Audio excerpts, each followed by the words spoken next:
Bonjour à vous tous et bienvenue à la première édition des webinaires Impact Pâturage à la ferme. Je me présente, Marie-Ange Terrien, agronome et conseillère en production animale. J'ai le plaisir d'animer ce dernier webinaire d'une série de 3. Avant de débuter, j'aimerais vous rappeler que les webinaires Impact Pâturage à la ferme sont organisés par le ministère de l'Agriculture, des Pêcheries et de l'Alimentation. La tenue de l'ensemble de ces webinaires est rendue possible grâce à la collaboration d'Entreprendre MRC Bécancour et le réseau AgriConseil du Centre du Québec. Je tiens également à remercier notre précieux partenaire, SEM Solutions Incorporée. Comme nous avons un horaire assez chargé, j'aimerais vous indiquer quelques consignes à suivre pour le bon fonctionnement de ce webinaire. Vos caméras et vos micros sont fermés et il n'est pas possible pour vous de les ouvrir. Pour interagir, un clavardage est disponible. Vous trouverez cette option au bas de votre écran. Il peut se nommer chat, discussion ou encore converser. Il est possible de l'utiliser tout au long de la conférence. Nous vous demandons d'adresser vos messages à tous les panélistes et participants afin que tout le monde puisse voir vos questions. Justement, pour vos questions, vous aurez deux options, soit de poser vos questions en direct à nos conférenciers à la fin des deux témoignages ou de les écrire dans le clavardage. La séance est également enregistrée. Les vidéos seront rendues disponibles dans les prochaines semaines sur la chaîne YouTube du MAPAC. Nous vous demandons de répondre aux deux questions très simples qui seront bientôt affichées à votre écran, car nous aimerions en savoir un petit peu plus sur vous, les participants. Donc, premièrement, on aimerait savoir qui êtes-vous? Donc, merci de remplir le sondage. On va vous laisser quelques secondes.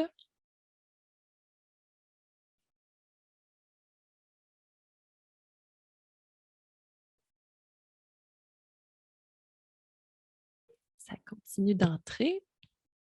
Ah, le sondage est terminé. Donc, on a 10 de producteurs laitiers, 16 de producteurs de bovins de boucherie, 6 de producteurs ovins, 6 autres productions, 58 d'intervenants et 3 étudiants. Donc, maintenant, on va vous poser une deuxième question.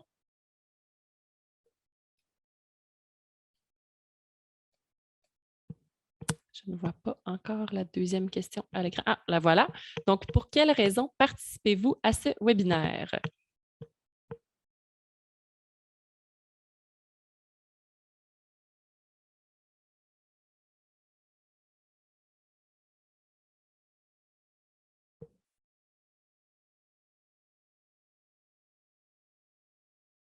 Les réponses sont assez variées. Je vais vous laisser quelques secondes encore.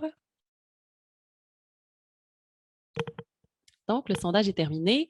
On a 29 des participants qui mentionnent faire du pâturage et désirent en apprendre plus, 9 qui pensent à envoyer leurs animaux au pâturage et qui disent avoir besoin d'un peu plus d'informations, 38 qui sont intéressés par le témoignage de nos deux entreprises et 41 le sujet m'intéresse tout simplement. Donc, je vous remercie d'avoir répondu à ce sondage. C'est maintenant le temps de vous présenter nos premiers conférenciers. Pierre Jobin est agronome de formation et a œuvré pour le développement de l'agriculture biologique pendant plus de 30 ans. Il a aussi fait de la consultation dans les pays du Sud auprès des paysans et leurs organisations. Depuis 17 ans, il est revenu dans son village natal de Frelichburg et est producteur agricole et forestier à temps plein, avec sa conjointe Denise Bélanger et leur fille Jasmine. Leur ferme de 125 acres est diversifiée et leur approche est axée sur une gestion biologique. Jasmine Bélanger-Gulick a étudié en sciences politiques et a fait une maîtrise sur la gestion de l'offre en agriculture. Elle est à temps plein sur la ferme depuis 8 ans. La famille travaille présentement à un plan de transfert pour les deux enfants, dont Nicolas, un arboriculteur de formation. Je vous présente donc la capsule de la ferme du Haut-Vallon et ensuite je laisserai la parole à Pierre et Jasmine pour leur témoignage.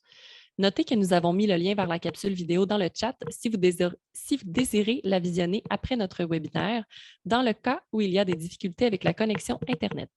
Bon visionnement!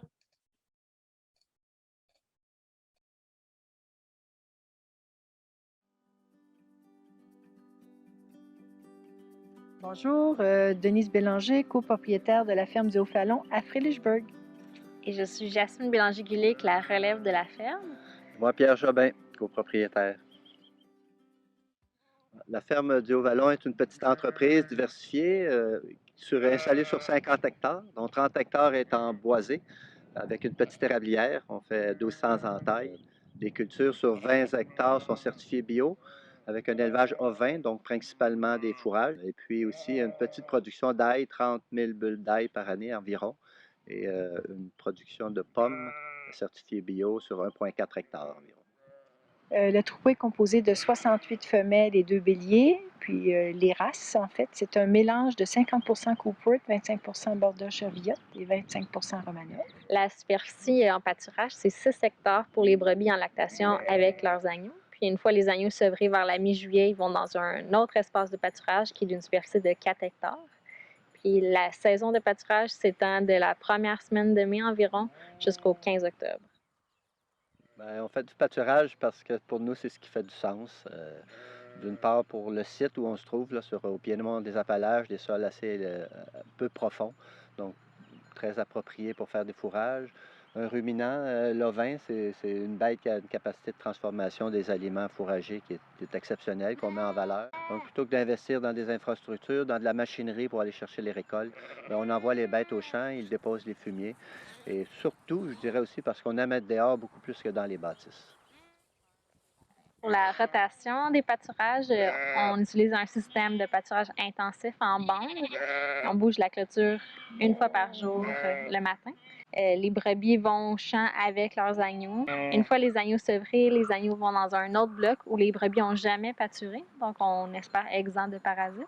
Puis après le tarissement, les brebis retournent dans le premier bloc où ils étaient au début, puis elles continuent jusqu'à la mi-octobre. Fait que les deux groupes pâturent en parallèle, chacun dans leur bloc. C'est important de dire qu'on utilise une clôture de retrait qu'on met environ 4 jours après le passage des animaux. Donc, parmi les défis qu'on rencontre à la ferme, il y a la condition de chair de nos animaux. On se rend compte avec les années que vu la qualité des pâturages, la qualité du foin qu'on donne, puis le fait que les brebis mangent juste du grain une fois par année pendant environ une semaine. Malgré ça, on a beaucoup d'animaux qui sont en trop bonne condition de chair, fait qu'on a des brebis trop grasses. Puis un autre défi, c'est de trouver des agnelles de remplacement. C'est un défi de trouver des races qui performent bien au pâturage, qui sont disponibles au Québec, puis être dans des troupeaux en bonne santé.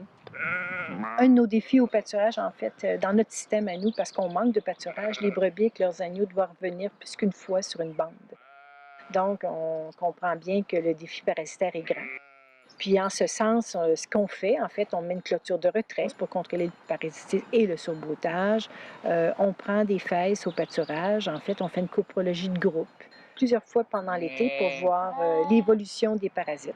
Et puis, à tous les jours, on regarde l'état des brebis, entre autres pour l'édème submandibulaire, parce que ça veut dire ça presse de descendre au corral et puis de regarder les brebis. Bien entendu, on applique les principes de vermifugation sélective. On ne vermifue jamais tout le groupe. Tout ça pour ralentir le développement de la résistance aux vermifuges. Après 15 ans en production, je dirais qu'on est surtout fiers des performances techniques. On dit que le pâturage ovin en production ovine est contre-productif, alors que nous, on réussit finalement très bien point de vue technique. On est fiers d'avoir quand même un bon système de pâturage, en fait. Pierre fait une très, très bonne gestion de l'herbe et tout ça. Fait que moi, je suis très fière de ça. Puis au niveau du bien-être, je suis très fière parce qu'on a créé beaucoup de zones d'ombre pour les animaux, tout ça. Puis je sens que nos animaux, ils sont bien. Puis je suis très fière aussi, je vais ajouter que ma fille Jasmine, ben, elle est vraiment bonne avec le troupeau. Puis on a de la relève, ça, c'est une grande fierté.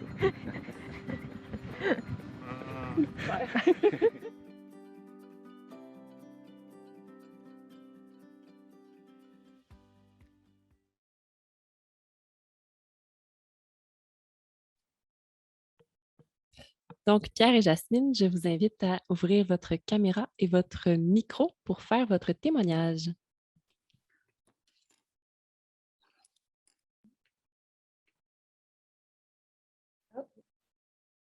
Ça nous a dit qu'on ne peut pas ouvrir la vidéo parce que l'autre l'a arrêté. Ah, OK. Excellent. Okay. À vous la parole. Bonjour. Bonjour. On va ouvrir notre présentation.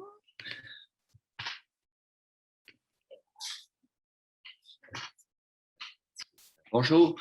Merci Marie-Ange. Merci à l'équipe qui a organisé la série conférence. Je pense que Il me semble qu'en agriculture, c'est un moment opportun pour parler de fourrage et surtout d'élevage au pâturage.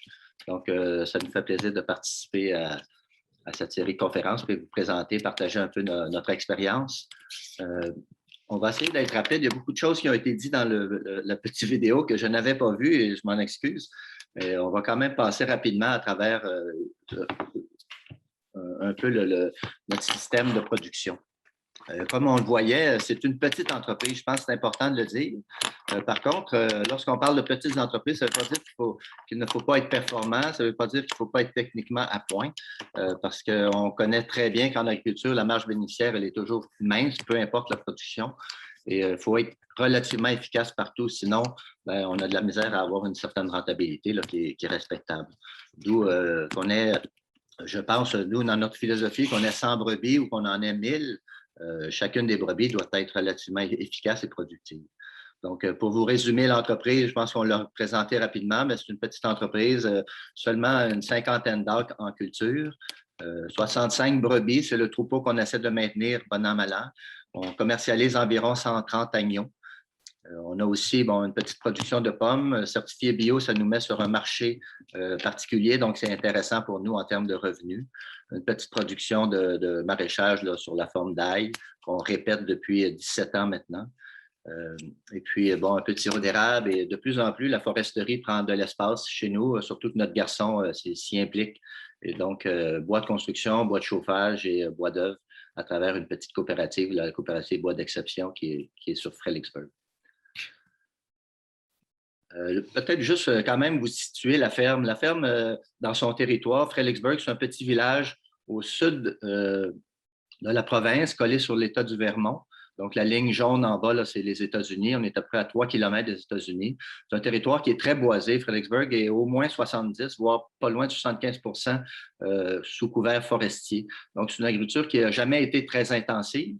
On n'est plus dans la plaine du Saint-Laurent, on est plutôt au piémont des Appalaches, ce qu'on appelle les Appalaches. Donc, notre ferme se situe dans ce territoire-là et il ressemble énormément, d'où cette proportion de forêt qui est importante par rapport à la proportion agricole, sur des sols qui sont relativement minces, des tilles glaciaires qu'on appelle, là, donc des sols graveleux, sableux, qui sont assez appropriés là, pour le type de ferme que nous avons. Pourquoi avoir opté pour un système à l'herbe? Je le redis un peu rapidement, mais tantôt on le mentionnait dans la vidéo. Bien sûr que pour nous, un ruminant a comme aptitude la transformation des fourrages et on veut mettre ça en valeur, beaucoup plus que de lui faire transformer des grains, par exemple. Donc, dans notre philosophie ou d'un point de vue théorique, on pense que c'est l'approche la plus pertinente et la plus intéressante dans notre cas.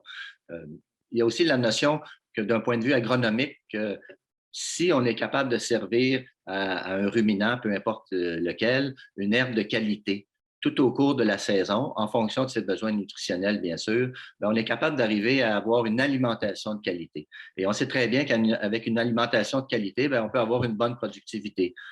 On peut avoir de bons résultats en termes de gain de poids, on peut avoir de bons résultats en termes de lactation, donc de croissance des jeunes agneaux, et on maintient un troupeau en santé. Je vous l'ai partiellement dit lorsque je parlais de notre territoire. Notre territoire, ce n'est pas des sols qui sont adaptés à de la grande culture, pas plus que le maraîchage intensif, à moins qu'on travaille sur de petites surfaces qu'on voit de plus en plus dans la région de Fredericksburg. Donc, on est certainement sur des terres qui sont beaucoup plus minces, sur des caps de roche, dans bien des caps rocheux à fleur de sol. Donc, on est beaucoup plus sur des sols qui sont à recevoir des cultures fourragères. Donc, pour nous, ça fait du sens aussi à ce niveau-là. Je le mentionnais, là, je pense que la notion d'infrastructure, lorsqu'on a acheté la ferme en 2005, c'était notre 17e saison, les infrastructures étaient très désuètes. C'est une ferme qui avait relativement laissé tomber la production animale, en fait, totalement la production animale et relativement laissé tomber les cultures, ce qui fait que, tout était à rebâtir. Et plutôt que d'investir sur de l'infrastructure, des équipements pour aller chercher les récoltes, évidemment du pétrole pour faire marcher tout ça, nous, on a décidé d'aller vers un système où au moins 8 mois par année, 9 mois selon les saisons, mais 8 mois la plupart du temps, on est capable d'envoyer les animaux chercher leur nourriture et les animaux aller étendre les fumiers dans un système de rotation là, dans les champs.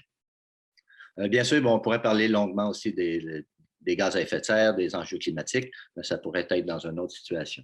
Finalement, Denise le disait bien, pour nous, le bien-être des animaux au pâturage, c'est un grand plaisir. La santé du troupeau, elle est bonne. Bien sûr qu'on a des enjeux, on ne peut pas faire tout paraître comme merveilleux. C'est un défi.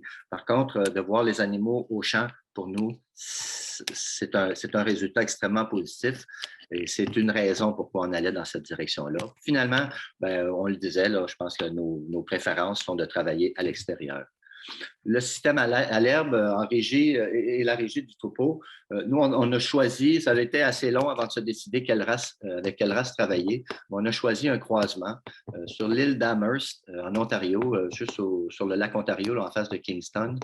Il y a un éleveur, un gros éleveur, une Canadienne et un Néo-Zélandais qui avaient développé pendant 27 ans un croisement. 50% Coopworth, ce qui est une race néo-zélandaise qui n'est pas tellement connue au Canada, avec 25 Border Cheviot et 25 Romanov.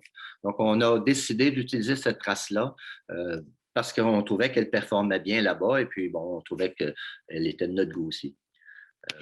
Notre système, il repose sur un seul agnolage par année, donc ce n'est pas un système intensif si on se compare à d'autres élevages au Québec. Bien sûr que l'agnolage se fait au printemps. On pourrait dire quelque part entre le 25, 23, 25 avril jusqu'à peu près au 10 mai. Donc, c'est très intensif. Toutes nos brebis vont agnoler à l'intérieur de ces 3 semaines-là. Il y a une notion de synchronisme qui était pour nous très importante. Donc, ce qu'on veut surtout synchroniser dans notre système, c'est la période de lactation de la brebis et le flush d'herbe. Donc, on veut absolument que notre brebis fasse sa lactation au champ, à l'extérieur, d'où sans le besoin de grains, dans la mesure où l'herbe qu'elle consomme, elle est de haute qualité. Et on sait très bien que le flush d'herbe, mai-juin, à partir de début mai, nous, la 2e semaine de mai, d'habitude, on a un début de saison là, au pâturage qui est important et il dure pendant au moins 2 mois. Le sevrage se fait donc à la fin de cette période-là, quelque part en début juillet, dans la première semaine de juillet, là, rarement la 2e, donc entre le 5 et le 10 juillet, mettons, et avec des agneaux qui ont atteint à ce moment-là de 8 à 10 semaines d'âge. L'abattage se fait entièrement à partir de la fin août pour les simples, qui engraissent évidemment beaucoup plus rapidement que les triplets ou les quadruplets. Et on va étirer l'abattage jusqu'en novembre, à peu près la fin novembre. La majorité des agneaux sont donc engraissés et finis à l'herbe. C'est-à-dire qu'aujourd'hui, on a rentré les agneaux là, des pâturages, on les a rentrés à l'intérieur. Donc, à partir de maintenant, les agneaux qui ne sont pas partis pour l'abattoir seront, c'est ce que j'appelle les traîneux. Eux, ils vont continuer à recevoir un fourrage de haute qualité, là, 2e, 3e coupe, et avec ça, 300 grammes de grains, environ 300 à 500 grammes de grains qu'on va donner par jour par tête. Bien sûr, ça fait partie du plaisir de voir les animaux au champ, à la fois pour nous, mais aussi pour l'entourage. On nous dit souvent, mon Dieu, que c'est intéressant et c'est agréable de voir des bêtes au champ pâturées. Et puis, je pense que c'est une fierté que de le faire et de l'entendre de nos compatriotes, des citoyens de la région. La production fourragère, elle repose sur 16 hectares, comme on le mentionnait tantôt, qui sont répartis en 3 secteurs. Un secteur où on ne fait que du foin, donc les animaux ne pâturent pas du tout. Un secteur où les brebis et les agneaux vont pâturer, donc environ 8 hectares, c'est le secteur prêche de la ferme. Et puis un secteur pour les agneaux seulement, pour l'engraissement des agneaux après sevrage, de l'ordre de 6 hectares, mais sur lequel repose aussi un verger d'à peu près 2 hectares, un peu moins de 2 hectares. Ce que ça donne en image, la section en bleu, qui est très proche et entourée de bois. On évite d'aller là, elle n'est pas clôturée. Donc, on est déjà allé, mais avec une supervision et un chien constamment, et un retour vers les bâtisses, mais on y va rarement. C'est notre section foin, où on va chercher 3 coupes de foin là, dans les bonnes années. La plupart des années, on peut aller chercher 3 coupes de foin là. La section en jaune, c'est la section qui relève là, de l'espace brebis en lactation, avec les agneaux jusqu'au sevrage et par la suite, brebis en entretien. Et c'est proche des bâtiments qui sont ici dans le bas. Et puis la section en rouge, c'est la section qui est clôturée entièrement parce que c'est un verger. Et pour éviter le broutage des cerfs, nous avions clôturé cet espace-là et dans lequel on a encore une partie en verger et le restant est en fourrage pour les agneaux qui seront engraissés là. Le mélange fourragé qu'on utilise, c'est celui que vous voyez à l'écran. Donc, un trèfle ladino, normalement, je me souviens, c'est le glacier, la variété glacier. Cette année, on a changé pour le bombus. Un brome inerme, du mélange B qu'on a toujours maintenu, un régras annuel qu'on apprécie beaucoup et la chicorée. La chicorée qu'on utilise depuis 6, 7, 8 ans maintenant. On pourra en parler un peu tantôt. Donc, à un ratio, là, puis avec une dose de semis de cet ordre-là. On rénove nos parcelles à tous les 6 ans, à peu près, en moyenne, 5, 6, 7. On a des parcelles qui ont étiré jusqu'à 8, 9, 10 ans aussi, bien sûr. On fait un vasage de printemps. On essaie de couvrir à tous les 2 ans les plus vieilles parcelles. Donc, à partir de la deuxième année, deuxième ou troisième année, on va vaser du trèfle ladino sur les prairies, sur la 50% des surfaces. Et l'année d'après, ben, on fait la rotation. Et puis, on chaule régulièrement. Tous les 2 ans, on va chauler. On est sur des sols qui ont tendance à s'acidifier. Et on travaille avec un aérateur, le Airway. Si vous tapez Airway dans Internet, vous allez voir, c'est une machine néo-zélandaise. Surtout dans les conditions de sécheresse, c'est très avantageux. Ça casse la structure. En même temps, ça crée des petits gobelets dans lesquels les grosses précipitations peuvent capter l'eau plutôt que de la perdre toute par ruissellement. Ce que ça donne ici, bien sûr, les 2 premières années, la chicorée est très, très présente. On la voit ici avec des légumineuses et la graminée qui s'installe doucement. Quelques années plus tard, on va retrouver bien plus un mélange trèfle blanc et graminé. Et éventuellement, ben, selon les situations, on va retrouver aussi, bon, dans ce cas-ci, c'est un brome inerme qui est assez difficile à implanter chez nous, mais qui, lorsqu'il s'implante, peut durer assez longtemps dans la rotation. Peut-être une note, cette année, on a modifié le mélange fourragé pour une raison assez simple. Depuis 3 ans, on a quand même un problème de sécheresse dans la région ici. Et ben, on commence à comprendre que ça sera peut-être plus une exception, mais ça va être de plus en plus la norme. Donc, ce printemps, on a ajusté le mélange fourragé tout en maintenant le ladino, quoi qu'on a modifié là, pour la variété bombus. Et puis, on a réintégré le dactyle. Dactyle qu'on avait sorti parce qu'on le trouvait beaucoup trop hâtif. Avec des départs de végétation tellement hâtifs que là, on manquait la rotation. Là. On arrivait en fin de début de cycle et bon, le dactyle était rendu, là, il était pratiquement épié. On maintient le mélange B, du moins à court terme, on le maintient. Peut-être l'année prochaine, j'essaierai le brome des prés. On a retiré le brome inerme parce qu'on le trouve beaucoup trop difficile à implanter. L'une des difficultés qu'on a avec les sécheresses, c'est d'avoir des bonnes implantations de prairies au printemps. Donc, on essaie de modifier les choses pour corriger ça. On maintient le régras parce que les 2 premières années, il nous donne du volume, c'est intéressant, et on garde la chicorée. Donc, on a modifié cette saison. Dans les prochaines années, on pourra voir là, les résultats et voir si on est à la bonne place. Peut-être que ça amène une idée qui, pour nous, devient de plus en plus claire, c'est de renforcer la pertinence de la rénovation. Donc, une prairie de 7, de 8 ans ne nous permet que de faire 5 ou 6 cycles, 5 ou 6 rotations de pâturage, alors qu'une prairie de 2 ans, 3 ans, on peut se rendre jusqu'à 8, facilement 7, 8 rotations sur le même site.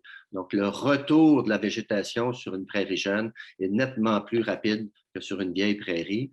Pour un système qui est relativement intensif, c'est-à-dire qu'on n'a pas grand de terre, et acheter de la terre à Fredericksburg, c'est extrêmement dispendieux, comme probablement partout ailleurs de plus en plus, eh bien, on va rénover plus rapidement. Et pour rénover, bien, on utilise un engraveur systématiquement. On fait un déchômage, on va gérer les mauvaises herbes, les adventices. Chez nous, c'est principalement le chien-dent et le panique capillaire qu'il faut savoir gérer comme il faut. Donc, la jachère nous permet de faire un nettoyage et on revient avec un engraveur qui, lui, va servir de pâture. Donc, il pourra être pâturé en fin septembre, octobre, 1 fois, 2 fois, selon les saisons. Et puis, on ressème au printemps suivant pour relancer notre rotation. Donc, une réalité, c'est probablement ce retour à la rénovation sera peut-être un peu plus rapide, peut-être aux 6 ans plutôt que d'attendre aux 7 ou 8 ans. Donc, peut-être plus aux 5-6 ans, de façon plus rigoureuse. Toi, Jasmine? Donc, notre système, comme c'était dit dans la vidéo, on fait un système en bande où on les bouge à tous les matins. On va voir on les bouge à tous les matins, puis on utilise le système Gallagher. Là, pour ceux qui ne connaissent pas, c'est des bobines de fil électrique. Fait que comment on fonctionne, c'est qu'on a des grands pâturages qui sont clôturés avec des clôtures permanentes. Puis le long du chemin, dans le fond, qui passe au milieu de tous les pâturages, il y a des clôtures semi-permanentes ou de l'électricité. Puis on vient avec des clôtures non permanentes. Fait que ça, c'est le système Gallagher où on peut le bouger à tous les jours, puis il s'attache. Dans le fond, il y a une façon de connecter à l'électricité facilement. Puis on utilise une clôture de retrait. Là. On est dans la vidéo 4 jours, 3 jours. Fait entre 3 et 4 jours, on met une clôture de retrait pour pas que les animaux retournent dans les premières bandes qu'ils ont eues en début de semaine. Le retour se fait en fonction de l'herbe. Fait que normalement, dans notre système, les animaux retournent dans la même bande au bout de 20 à 25 jours. Ça dépend vraiment du temps de l'année. On en discutait tantôt. Fait qu'au printemps, on fait bouger les animaux rapidement. Puis ils reviennent dans la même bande souvent au bout de 16 à 19 jours. Puis au fur et à mesure que le printemps défile, on ajoute des parcelles parce que la repousse va être de moins en moins rapide. Quand il va faire plus chaud, plus sec. Fait qu'au milieu de l'été, on est plus rendu à 30 jours. Mais puis dans le fond, on fonctionne, nous, on a un plan de la ferme, puis on suit pas mal le plan, puis on retourne. Mais ça se fait beaucoup aussi, il faut beaucoup observer la repousse de l'herbe. Fait qu'on ne se fie pas juste à où ils sont rendus dans la rotation, mais on va beaucoup marcher les champs pour voir est-ce que l'herbe est assez dense, est assez haute pour qu'ils retournent là, demain, la semaine prochaine. Les infrastructures adaptées, c'est ce que je mentionnais, là, les clôtures permanentes. Ici, on les voit, c'est du quadrillé. Puis ça, c'est les clôtures non permanentes, là, fait que le système Gallagher, puis on met 2 à 3 fils, dépendant du groupe d'animaux. C'est-à-dire que pour les brebis, souvent, on peut mettre juste 2 fils, puis pour les agneaux, on en met 3. Oh, pardon. Dans l'autre sens. Ici, on voit bien là, où ils ont pâturé. Fait que complètement à gauche de la photo, c'était la première journée. Ce qui est au milieu, où il y a le groupe de 3 agneaux, c'était la bande de la veille. Puis où la majorité des animaux sont, c'est la nouvelle bande de la journée. Là. Fait qu'on voit bien la différence de l'herbe.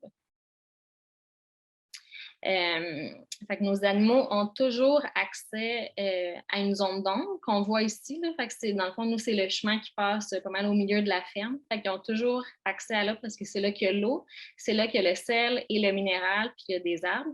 Mais il y a aussi toujours une zone d'ombre dans chacun des pâturages où ils vont parce qu'on s'est assuré qu'il y avait des arbres. On a planté des haies brise-vent pour ça, pour qu'il y ait de l'ombre dans chacune des sections où ils sont. Si on voit l'eau, pardon, je vais vite. Estimation de la surface versus charge animale. Fait que pour vous donner une idée, fait que c'est 10 à 20 mètres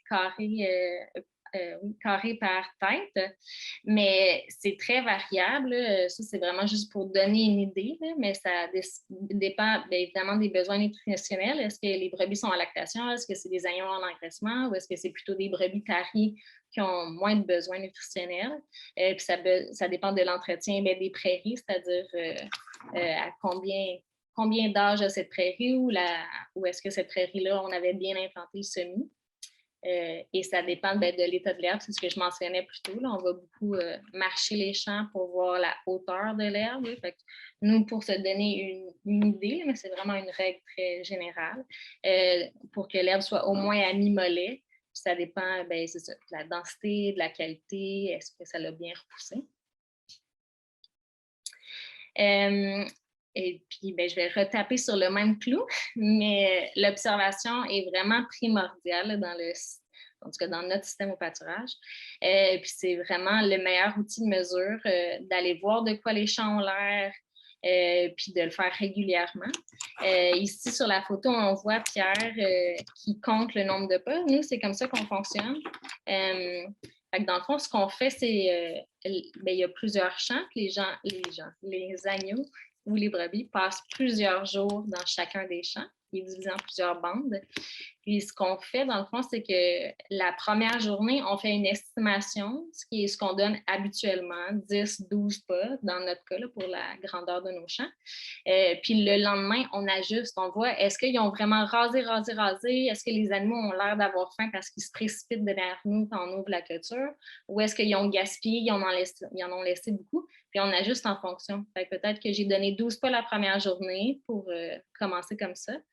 Puis finalement, ils en ont laissé beaucoup, fait que j'en donne 10 pas. Puis je réajuste de jour en jour. Fait que dans le fond, l'essentiel, c'est d'éviter le gaspillage ou le survoltage, mais de trouver juste le sweet spot de ce qu'ils ont besoin. Comme Pierre le mentionnait plus tôt, une fois que les agneaux sont sevrés, ils vont dans la section qui est encerclée en jaune. Là. Fait que c'est la section où il y a notre berger. Il y a des rangées de pommiers, mais il y a des sections de pâturage entre les pommiers. C'est là que les agneaux sont de la mi-juillet jusqu'à octobre-novembre. Ici, on voit des agneaux au pâturage avec une autre parcelle.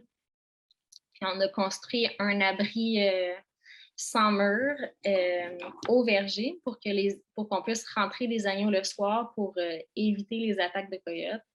Ça ne nous est jamais arrivé, mais on sait qu'il y en a eu dans la région. Fait que pour éviter, on les rentre à tous les soirs. Puis l'électricité, puis l'eau, le puits ne se rend pas jusqu'au verger. Fait que nous, on a un système avec un panneau solaire, puis on remplit un taux de 1000 litres d'eau qu'on change à tous les 4-5 jours. Puis le panneau solaire alimente l'électricité, le système électrique dans le verger, mais aussi la pompe pour l'eau. Un des gros défis, c'est le défi parasitaire.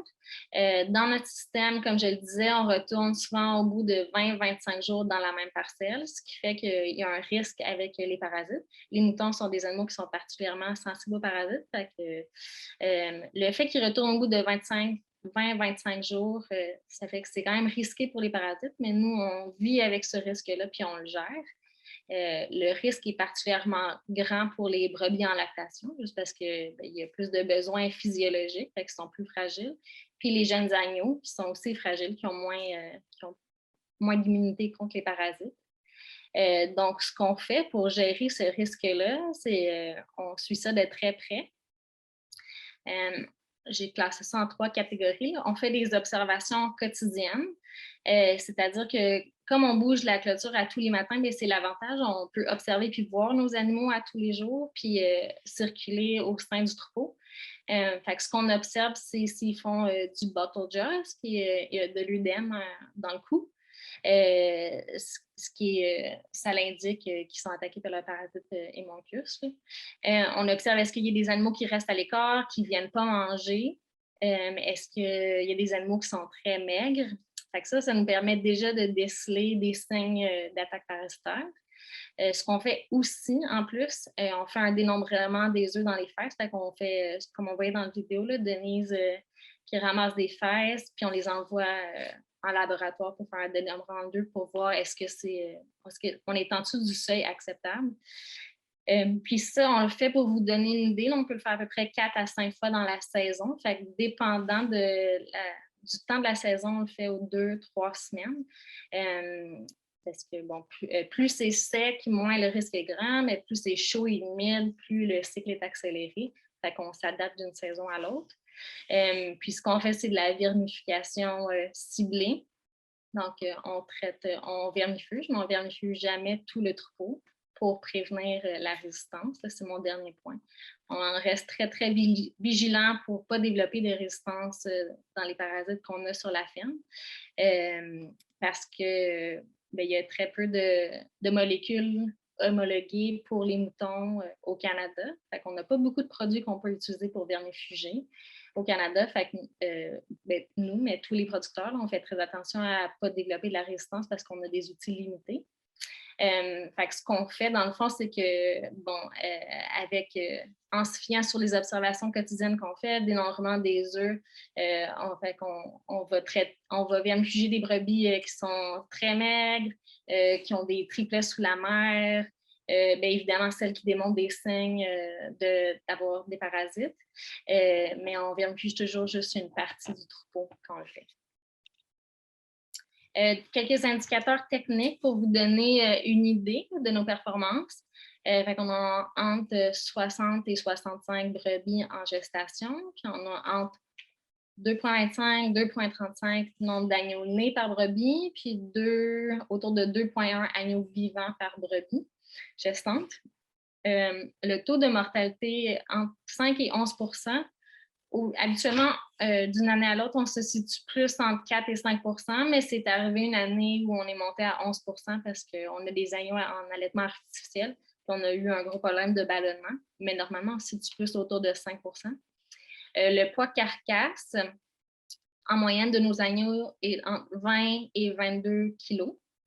Puis on les abat entre 4 et 7 mois d'âge. Fait qu'on les abat entre septembre et novembre. Donc, on envoie un groupe d'agneaux dépendant de leur poids atteint à toutes les semaines à l'abattoir.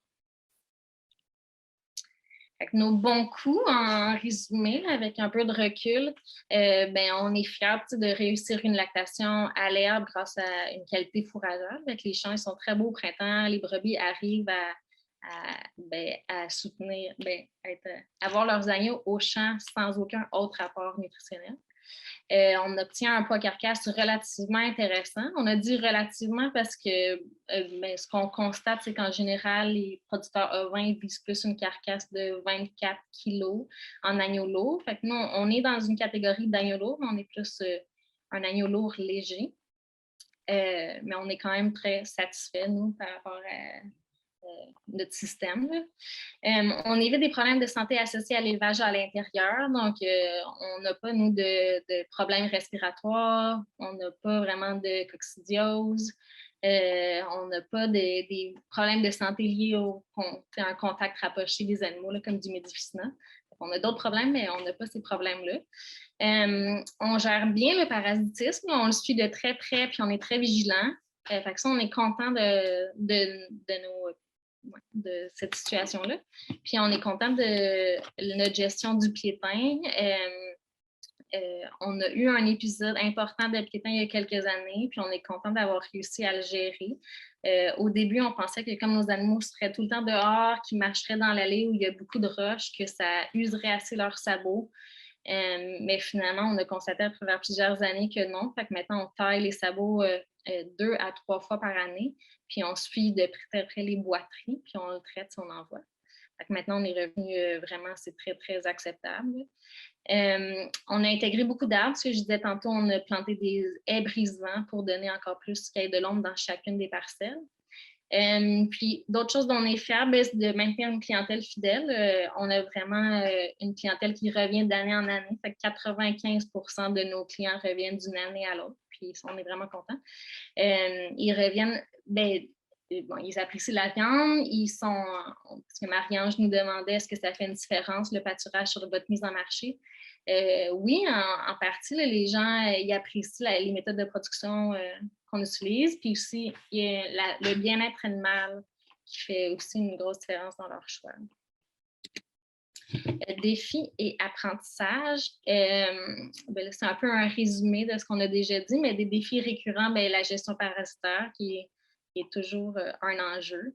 Succès des semis d'implantation des parcelles, c'est toujours un défi là, de réussir nos semis quand on plante des nouvelles parcelles, parce que quand on plante une parcelle, c'est pour plusieurs années. Fait que ça fait une grosse différence de bien réussir, que les conditions climatiques étaient là, qu'il n'y a plus juste après qu'on aille semer. Des défis, toujours être attentif aux piétins. Sinon, la rareté des abattoirs, qui est un enjeu pour tous les producteurs qui produisent des animaux au Québec, mais c'est de plus en plus difficile de trouver un abattoir qui est relativement proche.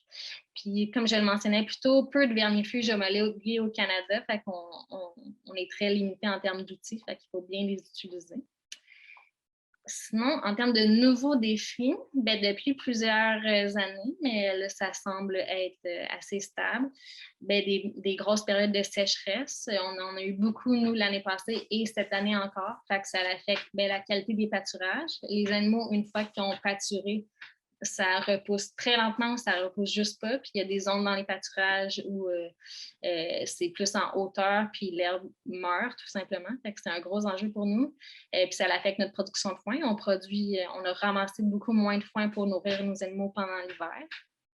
Puis un autre enjeu qui était mentionné dans la vidéo, c'est le renouvellement de notre troupeau. C'est que pendant plusieurs années, on s'est approvisionné auprès d'une ferme en Ontario là, qui avait le croisement qu'on a mentionné.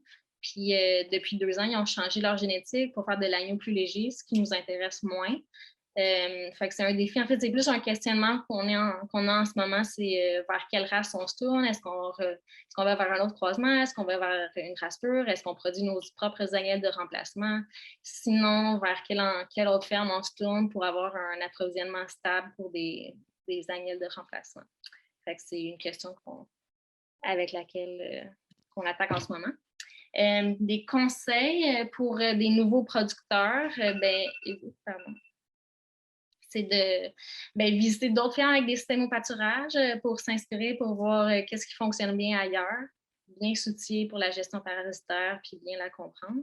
Puis être attentif, observateur, se mettre en mode essai-erreur à tous les niveaux. Je pense qu'il faut beaucoup tester, voir qu'est-ce qui fonctionne bien chez nous, qu'est-ce qui fonctionne bien avec nos animaux, avec notre type de sol, puis être prêt à s'adapter. Puis je ne sais pas si tu as des conseils à ajouter. J'ajouterais peut-être, nous, ce qui nous avait beaucoup inspiré, c'est un livre au tout départ, il y a peut-être une vingtaine d'années, Denise et moi. Ça s'appelait, je l'ai retrouvé, ça s'appelait More Sheep, More Grass, More Money. On a retenu More Sheep, More Grass, More Money, mais on a encore à s'assurer que c'est un livre très intéressant. C'est un Canadien, Peter Schroeder, avec sa famille au Manitoba. Et puis c'est l'expérience d'un producteur qui nous avait beaucoup inspiré au tout départ. Merci. Puis, c'était la dernière diapositive. Merci de votre attention. Puis, on repasse la parole à Marie-Ange.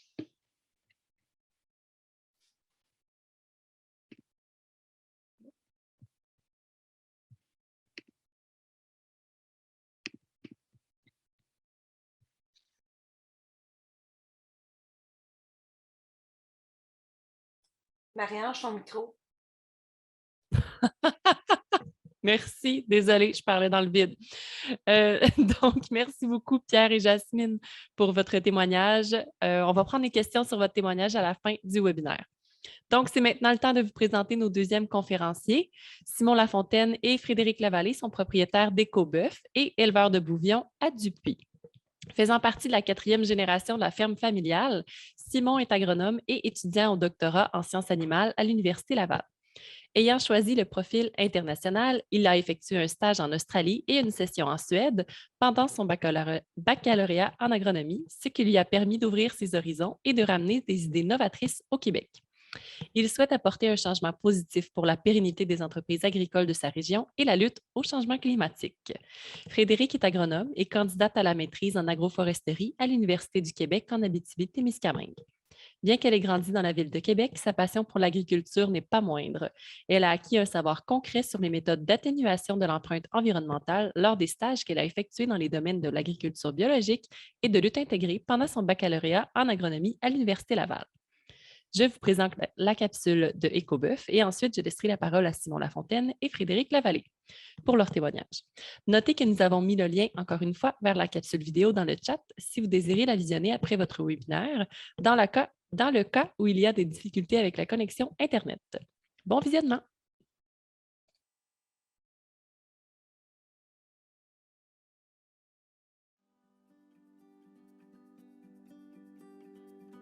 Bonjour, je suis Frédéric Lavallée, agronome, étudiante à la maîtrise à l'UQAT et copropriétaire de Écoboeuf. Moi, c'est Simon Lafontaine. Je suis aussi agronome et étudiant au doctorat en sciences animales à l'Université Laval et je suis l'autre copropriétaire de Écoboeuf. Écoboeuf a pour mission de réduire l'empreinte environnementale, diversifier et assurer la pérennité de l'agriculture en milieu nordique. Pour faire ça, on développe des pratiques agronomiques innovantes qui permettent aux agriculteurs de diminuer leur empreinte environnementale.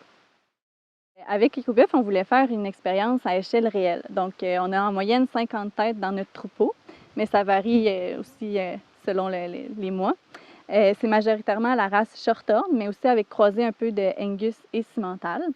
Notre pâturage est environ sur 25 hectares, puis on essaie de prolonger la saison de pâturage le plus possible. Donc, d'habitude, ça s'étend sur environ 6 mois. Bien, comme on est en Abitibi, la saison de croissance est courte. Donc, ce qui pousse bien, ce sont les plantes pérennes, donc de l'herbe. On a voulu avoir des animaux pour valoriser le territoire, puis remettre le ruminant dans sa niche écologique, donc leur permettre en tant qu'herbivores d'accomplir leur fonction là, dans l'écosystème. La carboneutralité est atteinte en diminuant au maximum les émissions de gaz à effet de serre. Par la suite, les émissions restantes sont compensées par le stockage du carbone, soit dans le sol ou la biomasse des plantes. Les pratiques principales qui nous permettent d'atteindre la carboneutralité, c'est premièrement de nourrir notre bœuf exclusivement à l'herbe.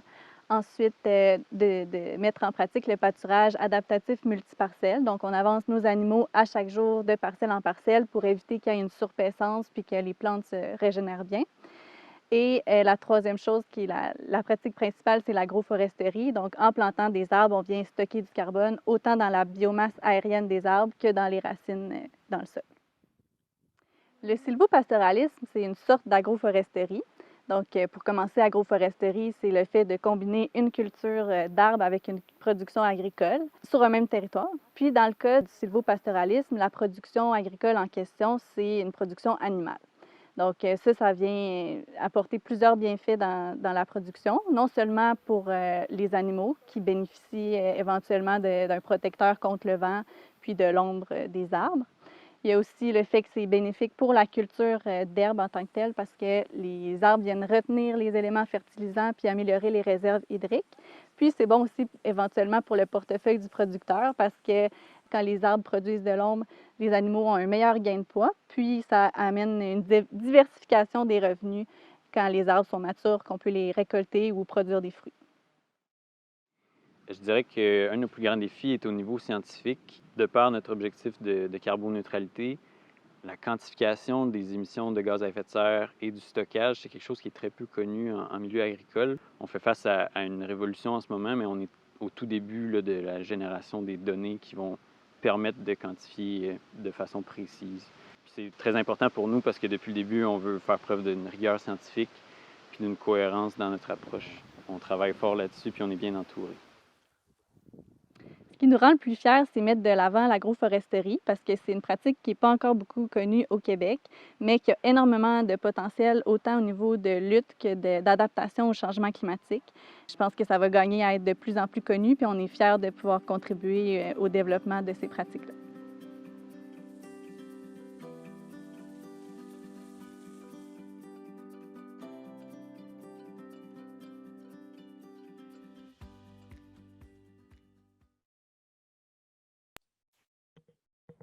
Donc, Frédéric et Simon, je vous invite à ouvrir votre micro et votre caméra pour faire votre témoignage. Bonjour. Oui, bonjour.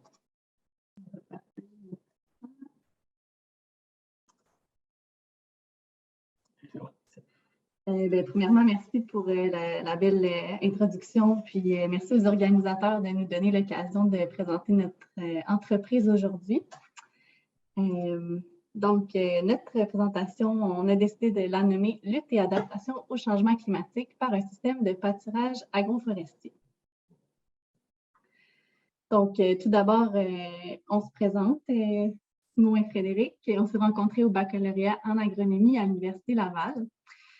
Moi, initialement, ce qui m'intéressait en commençant mes études, c'était la production maraîchère, mais en rencontrant Simon, j'ai découvert la région de l'Abitibi-Ouest et la production bovine, parce que, comme on le dit dans notre présentation, Simon fait partie de la 4e génération d'une ferme, de la ferme La Fontaine-Noël, qui est une ferme vache-veau. Et en tout cas, pendant nos études, on s'est questionné un peu sur la production, les élevages d'animaux, puis on trouvait qu'il y avait quelques incohérences, puis on s'est dit, on avait aussi des grosses préoccupations par rapport au changement climatique, puis on s'est dit, bon, pourquoi pas essayer de faire notre propre expérience à nous, de développer des pratiques agronomiques innovantes. Donc, on s'est donné comme mission, en fondant notre entreprise, de réduire l'empreinte environnementale, diversifier et assurer la pérennité de l'agriculture en milieu nordique.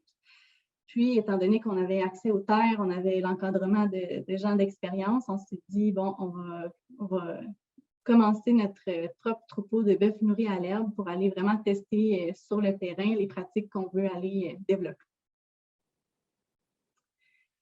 Assez rapidement dans nos démarches, on s'est rendu compte qu'il y avait beaucoup d'incertitudes puis encore plusieurs choses à développer par rapport au stockage de carbone dans le sol, notamment parce que c'est très variable selon les types de sols qu'on a puis selon les conditions climatiques. Donc, c'est ce qui nous a poussé à aller communiquer avec l'Université du Québec en Abitibi-Témiscamingue. On a eu la chance d'avoir un spécialiste du stockage de carbone dans le sol tout près de chez nous. Donc, au printemps 2020, on a implanté un dispositif de recherche sur la ferme La Fontaine-Noël pour aller quantifier nos pratiques, principalement l'agroforesterie puis la gestion adaptative multiparcelle. EcoBœuf, c'est aussi une expérience entrepreneuriale. On trouve qu'il est essentiel de trouver des débouchés aux pratiques qu'on développe. On veut vraiment impliquer le consommateur dans cette transition écologique en agriculture. C'est pour ça qu'on fait une validation directe du marché pour des produits ajoutés à valeur ajoutée environnementale ou même climatique, puis au niveau de l'impact carbone. On a la chance de travailler avec des boucheries, des épiceries écologiques qui sont vraiment à l'avant-garde des tendances de l'agroalimentaire. Pour notre petite présentation personnelle, maintenant pour la présentation, on pensait commencer avec une petite devinette. Je sais que les questions là, en format numérique, ça ne passe pas toujours super bien. Alors, vous pouvez répondre dans le chat ou juste dans votre tête. Il n'y a pas de point qui est accordé à ça. Donc, la question, c'est quelle est cette plante fourragère? Le premier indice, c'est une plante qui est vraiment, qui pousse dans vraiment des conditions très tolérantes. Elle peut supporter des pH là, allant de 4 à 8. Tolérante aux inondations saisonnières, donc elle n'a pas peur d'avoir les pieds dans l'eau. Puis au contraire, elle est aussi excessivement tolérante à la sécheresse lorsqu'elle est bien implantée. Je dirais même immunisée contre la sécheresse. Ouais, ça marche pas. Bon, okay. Puis, en plus de ça, c'est une plante qui a des super bénéfices environnementaux. Elle permet d'augmenter la matière organique dans le sol, puis elle favorise la biodiversité parce qu'elle est un refuge pour plusieurs espèces.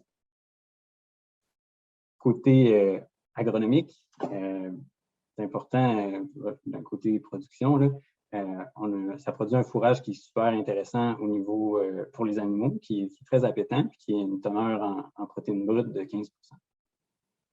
Puis, le dernier élément, c'est une plante qui a des rendements franchement impressionnants, jusqu'à 7 tonnes de matière sèche à l'hectare, et ça sans l'utilisation de fertilisants.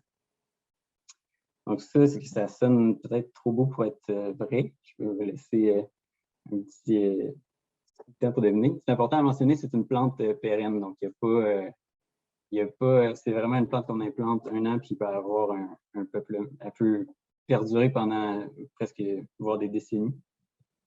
C'est pas une annuelle de saison chaude. Bon, je vais couper ce cours comme ça. C'est peut-être pas une question piège, la réponse, c'est le peuplier. Puis j'aurais pu mentionner beaucoup d'autres espèces d'arbres dont le feuillage peut être utilisé comme une source de fourrage. C'est quelque chose qui est de plus en plus étudié en Europe, puis même qui était partie intégrante de plusieurs systèmes traditionnels d'animaux au pâturage. On voulait commencer avec cette question-là juste pour qu'on vous mette dans l'état de garder un esprit ouvert. Quand on reste toujours dans ce qu'on a connu, on peut peut-être passer à côté de super opportunités que la nature nous offre.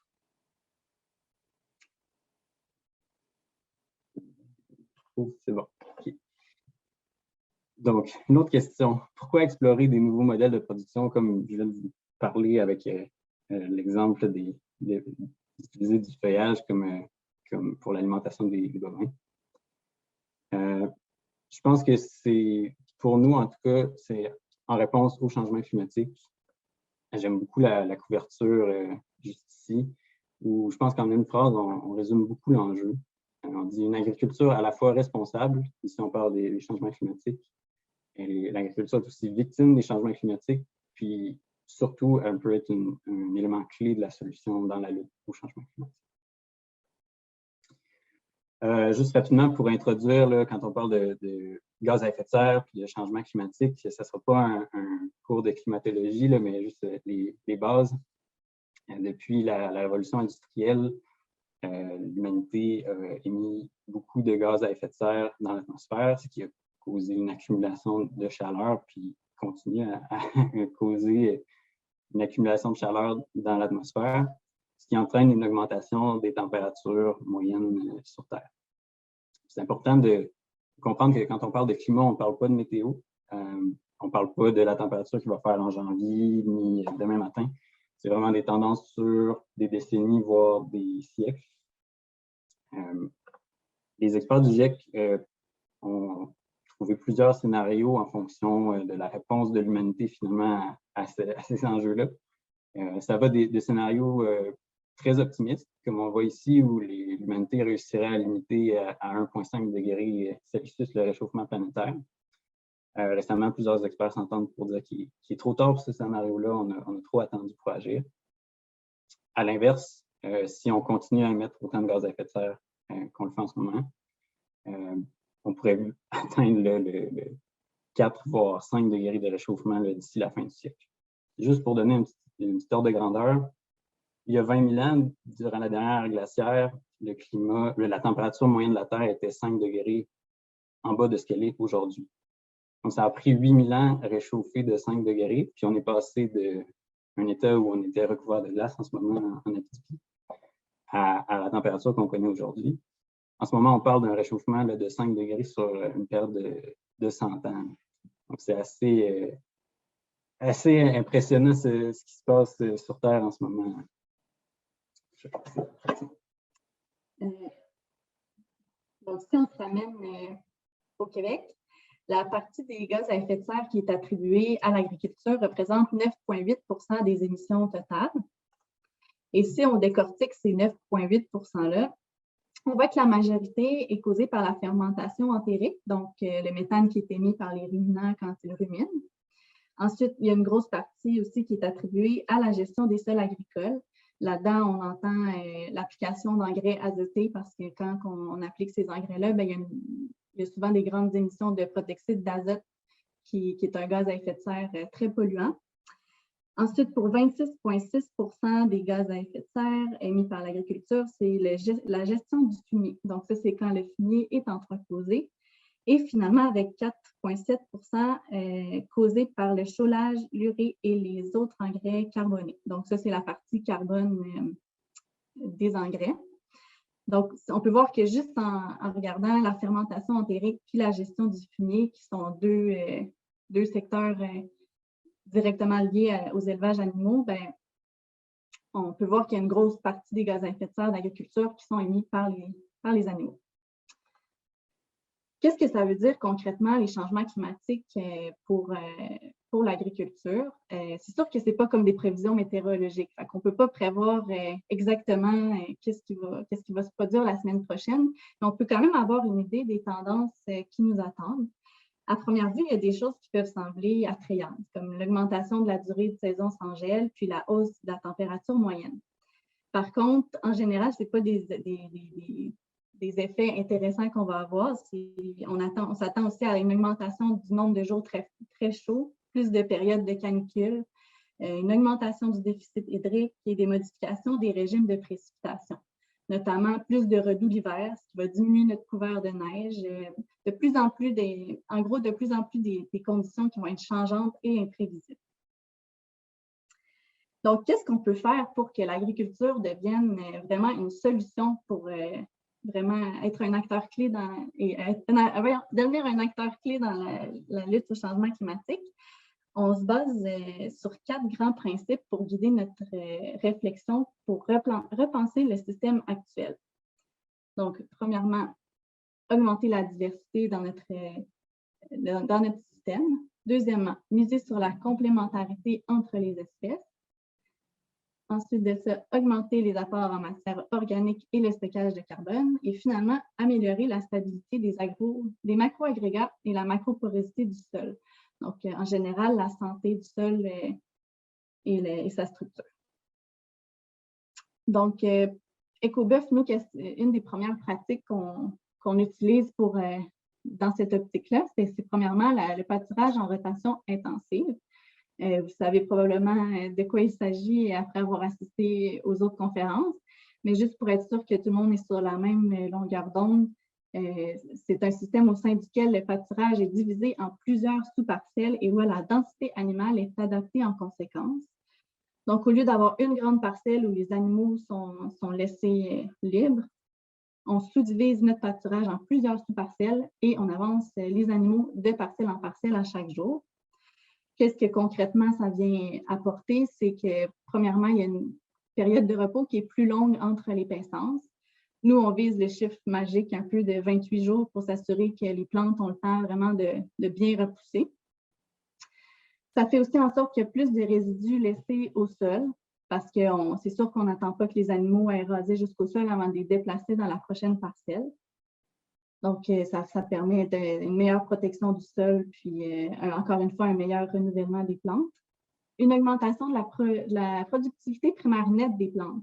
Parce que souvent, si on laisse les animaux trop longtemps dans une même parcelle, ils vont avoir des préférences, ils vont aller brouter tout le temps au même endroit. Donc, ils vont devenir littéralement un prédateur pour les plantes. Puis, au lieu de pouvoir investir leur énergie dans la croissance puis avoir une bonne production, bien, les plantes vont plutôt investir leur énergie dans la survie. Et finalement, il y a une amélioration de la structure du sol, non seulement par l'apport supplémentaire en matière organique grâce aux résidus qui sont laissés au sol, mais aussi parce qu'on évite qu'il y ait une surpaissance et une compaction du sol. En pratique, qu'est-ce que c'est pour nous à EcoBuff, le pâturage en rotation intensive? Nous, on déplace nos animaux 2 fois par jour. On ajuste les parcelles en fonction de la densité animale et de la quantité de foin. Donc, comme on le disait dans la présentation avant nous, au printemps, on va avancer un peu plus vite. Puis pendant l'été, on ralentit notre rotation parce que là, on a une plus grande densité de foin. Normalement, on est au pâturage du début mai jusqu'à la fin octobre. Ça va dépendre un peu de la neige surtout. Puis, c'est sûr que la ferme... Nous autres, on a une finition à l'herbe, donc on veut que nos animaux conservent un bon gain de poids. Donc, on se limite quand la quantité de l'herbe descend un petit peu. Mais, par exemple, la ferme La Fontaine Noël, avec qui on est en collaboration étroite, eux, ils peuvent continuer encore plus longtemps si les besoins des animaux sont moins élevés en faisant du stockpile. Et finalement, on a un système d'abreuvoir mobile et un équipement adapté. Donc, on peut le voir sur la photo, on a un abreuvoir qu'on déplace à chaque jour de parcelle en parcelle, qu'on est capable d'attacher avec notre mangeoire à minéral puis notre système de tuyaux. Puis, pour les curieux qui se demandent c'est quoi l'espèce de cerceau qu'on a en avant de notre VTT, c'est un guide qu'on a installé cet été pour pouvoir passer facilement par-dessus nos fils de clôture mobile. Donc, ça nous évite d'avoir à piler dessus nous-mêmes, mais ça sauve quand même beaucoup de temps à la longue. La seconde pratique qu'on met de l'avant, c'est l'agroforesterie. Donc, juste avant de poursuivre sur l'agroforesterie, des fois, les gens pensent que quand on dit agroforesterie, ça fait un petit peu peur, puis les gens imaginent une grosse plantation d'arbres à perte de vue. C'est vraiment pas ça dont il est question ici. C'est plutôt un système où on combine des arbres et une production agricole sur un même territoire pour tirer profit le plus possible de ça. Créer un milieu qui est riche en biodiversité et multifonctionnel, puis c'est une pratique qui permet d'être un bon moyen d'adaptation et de lutte au changement climatique. Les systèmes qu'on connaît surtout au Québec qui sont plus répandus, c'est surtout les bandes riveraines, les haies brise-vent, mais il y a moyen d'avoir plusieurs systèmes agroforestiers adaptés à son entreprise à plus petite échelle qui correspondent vraiment à nos besoins. Donc, l'agroforesterie a vraiment beaucoup d'avantages. Premièrement, les racines des arbres viennent utiliser des horizons des sols qui sont moins exploités par exemple, par les cultures qui restent plus en surface. Donc, ils viennent améliorer les réserves hydriques. Ça peut donc favoriser la résistance à la sécheresse du système. Ils viennent aussi retenir les éléments fertilisants en profondeur, donc limiter le lessivage.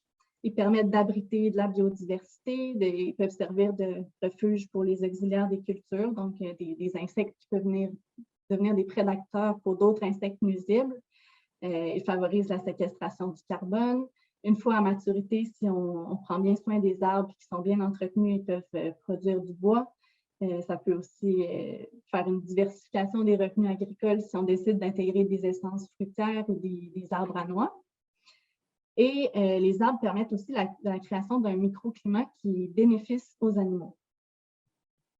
Donc, plus précisément, dans un contexte sylvopastoral où la production agricole est une production animale qui est combinée aux arbres, on a observé que des animaux qui peuvent avoir accès à l'ombre par temps de canicule ont un gain qui peut être jusqu'à 1,25 livres par jour de plus que les animaux qui sont en stress thermique. Le fait d'avoir accès à l'ombre aussi peut améliorer la fertilité des vaches, puis l'effet de microclimat qui diminue les écarts de température intenses diminue la mortalité des veaux.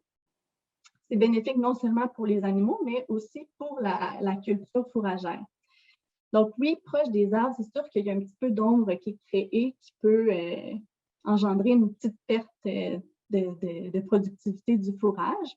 Mais quand on s'éloigne de l'arbre, on peut voir que les gains, on peut avoir une augmentation jusqu'à 4% des rendements en foin.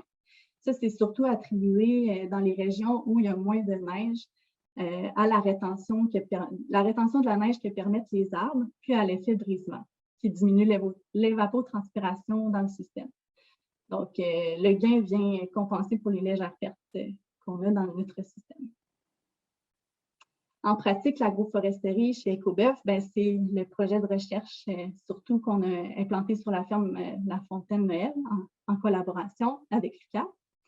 Là, c'est des haies qu'on a mis le plus dense possible parce que le but principal est de stocker du carbone. C'est sûr que nos arbres sont petits pour l'instant, mais c'est quand même impressionnant de pouvoir observer la croissance rapide des peupliers hybrides. On va continuer à monitorer la croissance de ces arbres-là dans les prochaines années. Et on veut aussi inclure d'autres essences d'arbres un peu partout sur la ferme. Donc, l'été passé, on a implanté une 50aine d'arbres sur différents sites pour aller voir c'est quoi les essences qui seraient les plus prometteuses dans notre climat avec nos sols pour tranquillement venir amener une diversification de la production. Donc, on peut voir que selon le GIEC encore, l'agroforesterie puis la méthode de gestion adaptative sont deux pratiques qui ont un fort potentiel de stockage du carbone. Donc, on peut se poser la question, est-ce que le fait de combiner les deux pourrait permettre une synergie dans notre système? Puis c'est ce qu'on vise à aller mesurer directement sur le terrain. Oui, ça fonctionne tout ça. Je pense que c'est important de retourner à des concepts fondamentaux là, en écologie puis en biologie. En agriculture, on aime ça le dire, on travaille avec du vivant. Mais c'est important de comprendre aussi, je pense qu'on n'a pas inventé l'humanité. L'humain n'a pas inventé le vivant.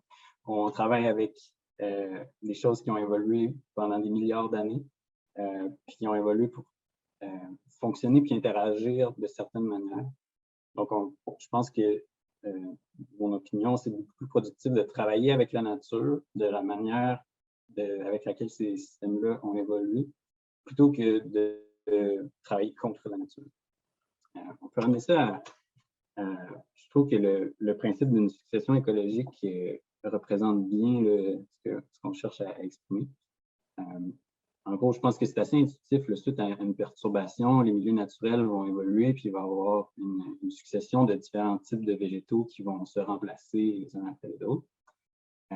Mais en agriculture, on a un peu la même chose qui se produit suite à une perturbation, la plupart du temps un travail de sol. Puis la première année, souvent, des plantes annuelles qui vont s'établir, qui vont vraiment coloniser le sol. quand on est dans un système annuel, donc il y a par exemple les cultures de céréales, on maintient en fait, notre écosystème à ce stade-là très tôt là, dans la succession. Au contraire, quand on passe dans des systèmes fourragers périns, par exemple des pâturages, des prairies, là, on passe à la prochaine étape. C'est le prochain niveau dans la succession, puis c'est ce qui explique un peu comme plusieurs d'entre vous sont au courant, tous les bénéfices environnementaux là, des plantes pérennes, puis des prairies, tant au niveau là, du sol que de la biodiversité, puis du stockage de carbone.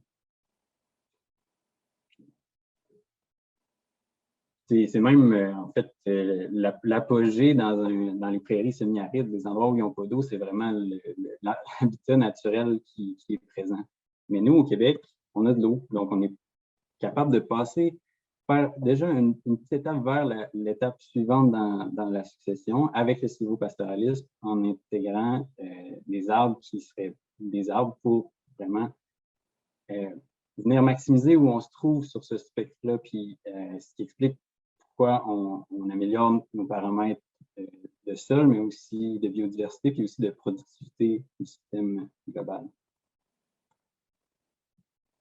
Je pense que c'est vraiment important face à tous ces enjeux de changement climatique, puis de perte de vitalité dans les communautés rurales, de repenser les systèmes en se basant sur des principes fondamentaux de la science, principalement de la biologie puis de l'écologie. Surtout en contexte nordique, quand on parle de systèmes avec des plantes pérennes, c'est pas du tout la même bête qu'un système avec des plantes annuelles. Pourtant, on a beaucoup de recherches qui viennent de ces systèmes annuels-là, puis on essaye de calquer sur nos systèmes de plantes pérennes, alors que ça ne fait pas vraiment du sens au niveau fondamental. Le meilleur exemple, je pense qu'il y a beaucoup de monde qui sont réticents à laisser des résidus suite au passage des animaux parce que c'est du gaspillage. Oui, il faut avoir une utilisation du fourrage là, parce que c'est ce qu'on vise, mais le gaspillage dans un système périn, je verrais à l'analogie d'un verger avec des pommes. À la fin de saison, quand on a récolté toutes les pommes, les feuilles sont tombées, c'est l'automne. Le producteur ne dit pas hey, « quel beau gaspillage de bois de poêle dans mon verger, je devrais tout bûcher ça ». Il faut vraiment penser que notre système périn est productif à long terme, puis il faut en laisser. Il faut laisser notre plante ce qui lui prend pour assurer sa survie si on veut pouvoir en récolter les fruits. Puis dans notre cas, ben, si on veut en récolter les feuilles. Et ça nous amène un peu à pousser un peu le concept dans le sens de l'intensification régénératrice. Puis même quelque chose qu'on pourrait appeler une agriculture 3D par le biais justement de l'agroforesterie, ou comme Frédéric le mentionnait, avec les systèmes racinaires beaucoup plus puissants de ces plantes pérennes-là que sont les arbres et arbustes. On est capable d'utiliser le sol beaucoup plus en profondeur, puis on est même capable d'utiliser l'espace verticalement au-dessus de nos têtes, ce qui nous permet d'avoir plusieurs couches pour, oui, capter toute l'énergie solaire qui est disponible, toute l'eau, puis tous les nutriments. On crée vraiment un système qui maximise la productivité totale. Un dernier exemple un peu plus conceptuel, comme vous le savez, là, au début de la saison, la luminosité est faible, puis nos plantes croissent, l'herbe pousse relativement lentement. Puis plus on progresse dans la saison, l'intensité lumineuse augmente et la croissance augmente elle aussi. Par exemple, parce que l'herbe, c'est des plantes en C3, donc souvent des graminées de saison froide, on atteint ce qu'on appelle un point de saturation en lumière. Puis, rendu dépasser ce point de saturation-là, la lumière, finalement, ne cause pas une augmentation de la croissance, mais plutôt une surchauffe de la plante qui doit suer pour évacuer cette chaleur-là, puis continuer comme ça. Est-ce que ça serait possible de développer des systèmes agroforestiers avec des arbres qui ont le bon feuillage, la bonne densité de plantation, pour justement être capable de, en milieu de saison, venir retirer un petit peu de cette lumière-là qui est excédentaire dans un système qui a purement de l'herbe. Puis de ce fait, vraiment utiliser toute la lumière à son plein potentiel, puis ça fait en sorte qu'on n'a pas de compétition à cause de l'ombre, mais au contraire, on utilise toute la lumière pour faire plus de photosynthèse et ainsi stocker plus de carbone possible. Juste pour conclure, là, les incontournables pour continuer puis vraiment repenser ce système-là puis arriver avec des choses qui vont nous permettre de lutter puis nous adapter au changement climatique. C'est vraiment primordial l'observation puis la compréhension des agro-écosystèmes. Pour nous, on pense que mettre le ruminant dans sa niche écologique, c'est à la base, finalement. On a domestiqué les ruminants pour être capable de valoriser de la cellulose. Donc, c'est la moindre des choses qui soit au pâturage. Puis, niveau plus vraiment très pratique, ça peut se traduire par faire des tournées de champs fréquemment pour vraiment ajuster la grandeur des parcelles puis la vitesse de rotation en fonction de dans quel stade physiologique l'herbe est. On peut déplacer les animaux très fréquemment, puis quand même avoir une surpaissance s'il n'y a tout simplement pas assez d'herbe pour que les animaux en aient assez. Comme je l'ai dit tantôt, pas avoir peur de gaspiller du foin en laissant des résidus. En fin de compte, l'herbe a besoin de fragments de feuilles suite au passage des animaux pour pouvoir reprendre sa croissance. Puis, dernièrement, il n'y a pas de recette unique. Ce qu'on parle ici, on cherche à développer des systèmes qui sont adaptés aux régions nordiques du Québec, avec des conditions de sol qui sont particulières. Il y a un contexte social puis un contexte économique à considérer. Donc, il y a beaucoup de variables, puis il n'y aura pas de deux endroits qui vont être pareils, puis dans lesquels une implantation de telles espèces d'arbres va être toujours recommandée. Il y a vraiment une infinité de possibilités, puis c'est sur cette capacité d'adaptation de ces pratiques-là qui font ça. Donc, en conclusion, c'est alarmiste, mais il y a urgence d'agir tant au niveau de la lutte au changement climatique que l'adaptation qu'on doit faire en agriculture. Le bon côté, c'est que les agriculteurs ont un rôle clé à jouer là-dedans, sont vraiment des alliés dans la lutte au changement climatique, puis que les solutions sont vraiment gagnant-gagnant. Puis quand je dis gagnant-gagnant, c'est tant au niveau environnemental que pour la profitabilité des agriculteurs. Puis, il reste vraiment beaucoup à développer puis à découvrir. Donc, si jamais vous voulez réfléchir avec nous, n'hésitez pas à nous contacter. Ça nous fera plaisir de discuter. On vous laisse sur cette citation de Saint-Exupéry qui nous inspire parce que c'est lié avec l'agroforesterie, que souvent on réfléchit que si on plante un arbre demain, peut-être que ça ne sera pas nous qui vont en profiter, mais les générations futures. Donc, nous n'héritons pas de la terre de nos ancêtres, nous l'empruntons à nos enfants. Merci.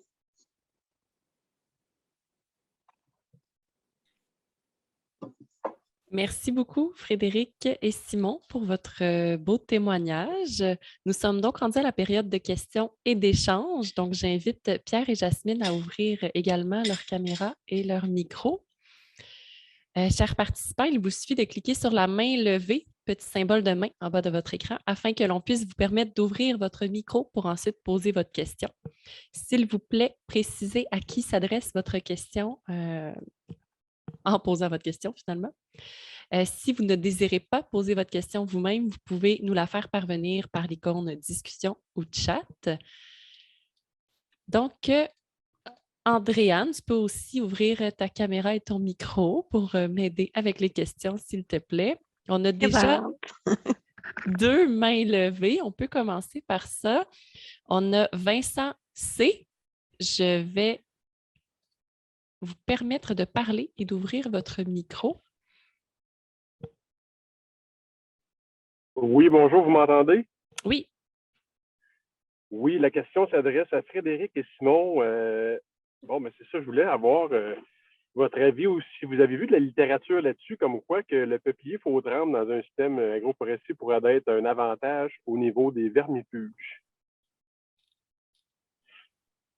pour les animaux, pour les vaches de boucherie.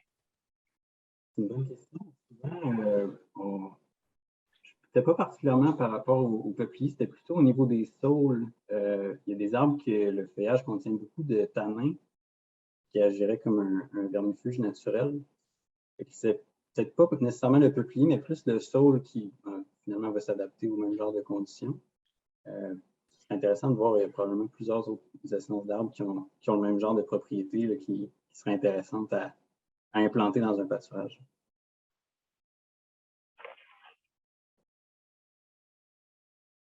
Est-ce que ça répondait à votre question? Vincent C., je vois que votre main est encore levée. Aviez-vous une autre question? Oui, je vais baisser ma main. Merci pour la réponse. Merci. Ensuite, on a Dominique Dumas qui a la main levée. Je vais vous permettre de parler. Oui, salut. Merci aux 4 conférenciers. Ma question s'adresse particulièrement à Frédéric et Simon. C'est vraiment intéressant ce sur quoi le point que vous amenez là, pour l'agroforesterie. Je me demandais à quel point le peuplier est capable de survivre après le broutage. Ici, là, quand il y a des arbres dans le pâturage, c'est pas long qu'ils meurent. Ils se font retirer toutes leurs feuilles, puis c'est terminé après 2 ans, on ne les voit plus. Donc, est-ce que c'est une fois par année? Est-ce que c'est juste un certain pourcentage du feuillage? Est-ce que ça a déjà été évalué? Comment vous voyez ça? Ben, bon point, c'est vrai que j'ai oublié d'en parler, mais dans l'implantation du projet de recherche où on a mis des haies de peupliers, on s'est assuré qu'il y ait vraiment un bon système de clôture électrique puis que les clôtures étaient à une bonne distance pour pas que les animaux aient accès aux feuilles des peupliers parce qu'apparemment, c'est super appétant pour eux. Là. Ils ont l'air de beaucoup aimer ça. Mais quand les arbres sont plus matures, il y a moyen quand ils sont bien établis, de donner accès aux animaux pour qu'ils puissent manger les feuilles. Par exemple, dans le cas des trognes, des arbres têtards ou je sais pas, c'est un terme qui est peu connu encore ici, mais c'est des arbres qu'on coupe tout le temps à la même hauteur puis qui font comme une espèce de plein de ramifications de branches. Et ça fait des arbres avec un gros tronc puis plein de petites branches avec plein de feuilles qui survivent année après année. C'est vraiment impressionnant à quel point en Europe, là, ils sont capables de faire des haies de trognes avec lesquelles les animaux peuvent s'alimenter. Souvent, je pense qu'ils donnent accès à ces arbres-là quand le pâturage est en temps de sécheresse, en fait, là, pour donner une chance au pâturage de se régénérer. Ça serait à voir dans nos conditions. Je pense que, justement, pour répondre à la question, c'est une croissance une fois par année ou voire aux 2 ans, là, dépendamment de la repousse qui fait plus comme un apport d'appoint. Ouais, c'est ça. En cas de sécheresse, comme une espèce de plan d'urgence intéressant. Mais les arbres, quelle dimension minimale doivent avoir les arbres? Parce que c'est sûr que des tout petits arbres, je ne sais pas, en bas de 10 ans, même une fois par année, j'ai des doutes sur la survie. J'oserais pas, je tiens tellement mes arbres que j'oserais pas, c'est ça, envoyer mes animaux, les attaquer en parenthèse. Là. Je suis plus du genre à les protéger pour l'instant. Oui, nous aussi, on a peur pour les petits arbres. Je pense que les arbres fourragers vont être gérés d'une manière qui est différente des arbres pour de l'ombre. Là, finalement, ça va être, comment dire, avec un récépage, je pense que c'est le terme, là, fait que maintenu des arbres qui ont vraiment une tendance à soit à rajeunir ou à avoir une repousse importante en plein de tiges. Pour ça aussi que le saule est vraiment étudié parce que c'est quelque chose qui a une croissance très importante puis qui est au niveau du sol puis qui est capable de se faire maganer un petit peu justement par les animaux. Je pense que c'est des arbres qui sont un peu des arbres qu'on sacrifie entre guillemets, là, puis que c'est sûr qu'on n'envoie pas ça aux animaux quand ils sont trop jeunes non plus. Là, je pense qu'il y a 10 ans, ça doit être... mais là, je n'ai pas de source pour ça, là, mais c'est sûr qu'ils doivent au moins une assez bonne croissance pour être capable de prendre le coup. Donc, j'aurais une question pour Jasmine et Pierre. En fait, est-ce que vos changements de parcelles sont influencés par les canicules en fonction de l'ombre qui serait disponible dans certaines parcelles? Je dis pas vraiment. On n'a probablement pas assez d'espace pour ça. Par contre, à partir d'un point central, on a 2 points d'eau. Puis surtout, là, je pense à la zone brebis en lactation et agneau. On a 2 points d'eau où il y a de l'espace d'ombrage constant. Et puis, si jamais on se trouve dans une parcelle, surtout parce que dans chacune des parcelles, on a planté pas mal d'arbres, mais ils n'ont pas toujours accès à la bordure de l'arbre où l'ombre se trouve. Donc, ils ont toujours la possibilité au moins de revenir là où le point d'eau se trouve et qu'il y a de l'ombrage. Est-ce qu'on va bouger, est-ce qu'on va éviter d'aller dans une parcelle pour s'assurer qu'il y ait de l'ombre proche d'eux dans la parcelle? Non, sachant qu'ils peuvent quand même trouver de l'ombrage en revenant vers le point d'eau. Et c'est surtout parce que ça serait difficile à gérer en termes de rotation, là, étant donné qu'on prendrait du retard sur notre parcelle en termes d'herbe, de qualité d'herbe et de croissance. Bien, on ne se permet pas ça. Il faut comprendre aussi que notre système est un peu serré. On aimerait bien pouvoir, nous, avoir un système de pâturage, trois retours suffisants, pas plus dans l'année. Mais dans le système où on est, on fait 6 à 8, 9 retours sur la même parcelle. Merci. On peut peut-être continuer avec la prochaine main levée. On a Brian qui a la main levée. Je vais permettre de parler. Voilà. Félicitations à les conférenciers. Les questions, c'est pour Jasmine et ton père.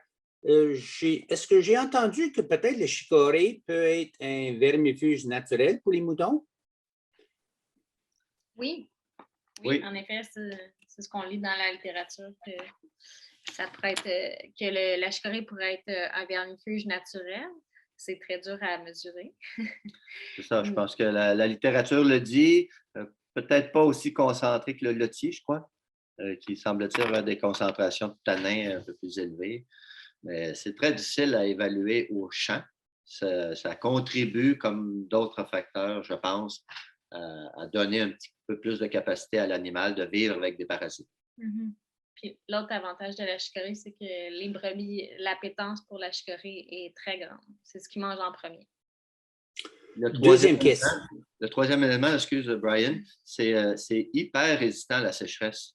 On le voit depuis les 3 dernières années. C'est certainement en pleine période de sécheresse, la plante qui repousse le mieux. C'est surprenant. Il y a une petite chose qu'on a appris, c'était une dame de l'Outaouais qui nous avait amené sur cette piste-là. C'est la chicorée peut perdre beaucoup d'énergie à essayer de fleurir après le passage. Donc, la tige, donc elle veut monter une tige pour faire ses petites fleurs bleues. C'est la chicorée ntibus qui est bien connue. Plutôt que de faire des rosettes, donc le feuillage qui est intéressant. Venir juste faucher, nous, on fait un fauchage de refus, mais assez haut. Puis juste faucher la tête pour qu'elle ne perde pas d'énergie à faire des fleurs, ça maintient ta chicorée au moins 3 ans. On a des parcelles maintenant qui tiennent un peu de chicorée encore après la 4e année. Deuxième question, tu parlais de ton génétique puis trouver les agneaux. As-tu déjà pensé de servir vos propres béliers? Ouais. Oui, en fait, on a acheté des béliers Coopworth avec un peu plus de sang Coopworth à une époque. En fait, notre système est tellement petit qu'on veut éviter d'avoir plusieurs groupes et de gérer les béliers versus un groupe de mères. Là. On met normalement 2 béliers avec les 65 mères pour faire une seule période d'accouplement. C'était le système le plus simple. Là, on se pose des questions. Comment on va se réajuster étant donné que là où on s'approvisionnait avec des nouvelles brebis, il a laissé la race là, qui nous intéressait. On est à se questionner sur cette réalité-là. Jasmine, je ne sais pas si... J'allais juste dire, en effet, utiliser nos propres béliers pour faire nos aignettes de remplacement, c'est quelque chose qu'on a considéré. Mais pour l'instant, on n'a pas encore décidé. On veut comme mieux élaborer notre système de renouvellement de notre troupeau avant de prendre la décision. OK, merci.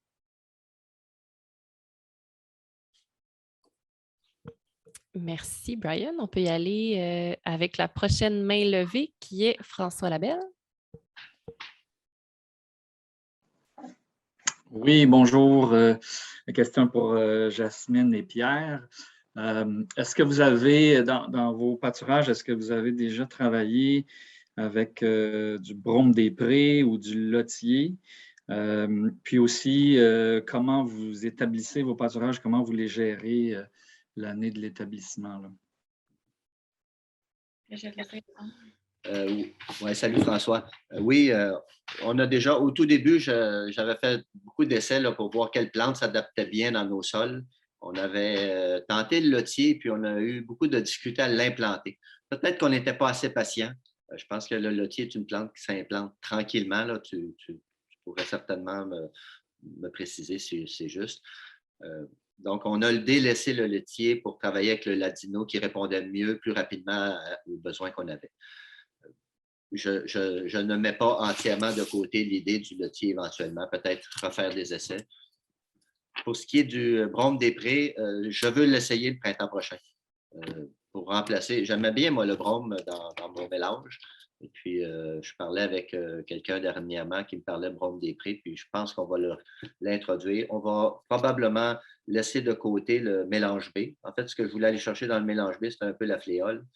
Et puis, laisser tomber ça, puis intégrer avec le dactyle, une variété tardive, intégrer le brome des prés le printemps prochain pour essayer. Comment on implante? On n'est pas très bien équipé en termes de semoir, donc on fait ce qu'on peut. D'ailleurs, c'est une des raisons pourquoi on a de la difficulté à implanter le brome inerme. Donc, c'est un vieux semoir qui n'a rien de fancy. Mais, donc, on implante normalement sous une plante abri. La plupart du temps, jusqu'à présent, on a toujours utilisé avoine principalement ou grains mélangés. Donc, avoine, orge-pois. Ça répondait assez bien, sauf qu'avec la sécheresse, on a décidé cette année, pour la première fois ce printemps, d'utiliser d'herbe de Soudan, le Southern Grass.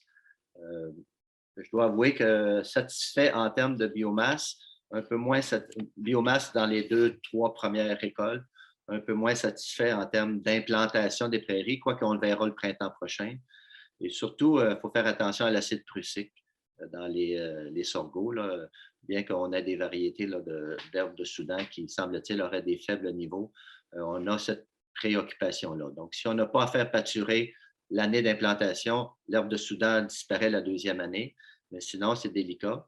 Donc, normalement, on va aller chercher la première croissance en lait. Lorsque la petite céréale est en lait, on la fauche, on va la récolter. Et puis, on fait 2 passes au moins, 2 ou 3 passes de pâture par la suite, selon la saison. C'est sûr que si c'est très, très humide puis qu'on risque de tout briser les retours, les départs de végétation, on va peut-être aller chercher une coupe plutôt que de faire pâturer. Là, on va juger de l'état de la situation. Je ne sais pas si ça répond bien à la question, François. Oui, oui, merci. Puis oui, c'est ça, le lotier puis le brome des prés, on l'utilise depuis longtemps. Puis en fait, c'est ça. On le remplace maintenant. J'utilise toujours du ladino, mais en petite quantité parce que c'est ça, les années, je trouvais qu'il disparaissait facilement, puis les années sèches aussi. Donc là, c'est ça, on travaille beaucoup plus avec le lotier comme légumineuse de base. Là. Et tu réussis à la maintenir dans la rotation? Oui, assez bien. C'est ça, c'est sûr que c'est ça, il faut être patient pour la première année. Mais non, c'est ça, c'est vraiment, nous, on est sur du loam sableux, puis c'est sûr que c'est ça, avec des périodes de sécheresse qu'on a eues, le ladino, ouf, il y avait de la misère. Là. OK, merci. Donc, on aurait une question dans le chat pour Frédéric et Simon. En fait, concernant vos peupliers, c'est quoi l'appétence?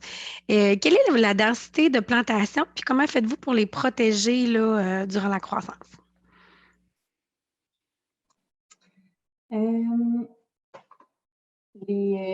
ça, on a un système de clôture électrique qui nous permet de protéger les arbres. Là. Donc, les animaux n'ont vraiment pas accès aux haies, sauf s'il manque de courant une journée puis qu'on est vraiment malchanceux, c'est arrivé une fois.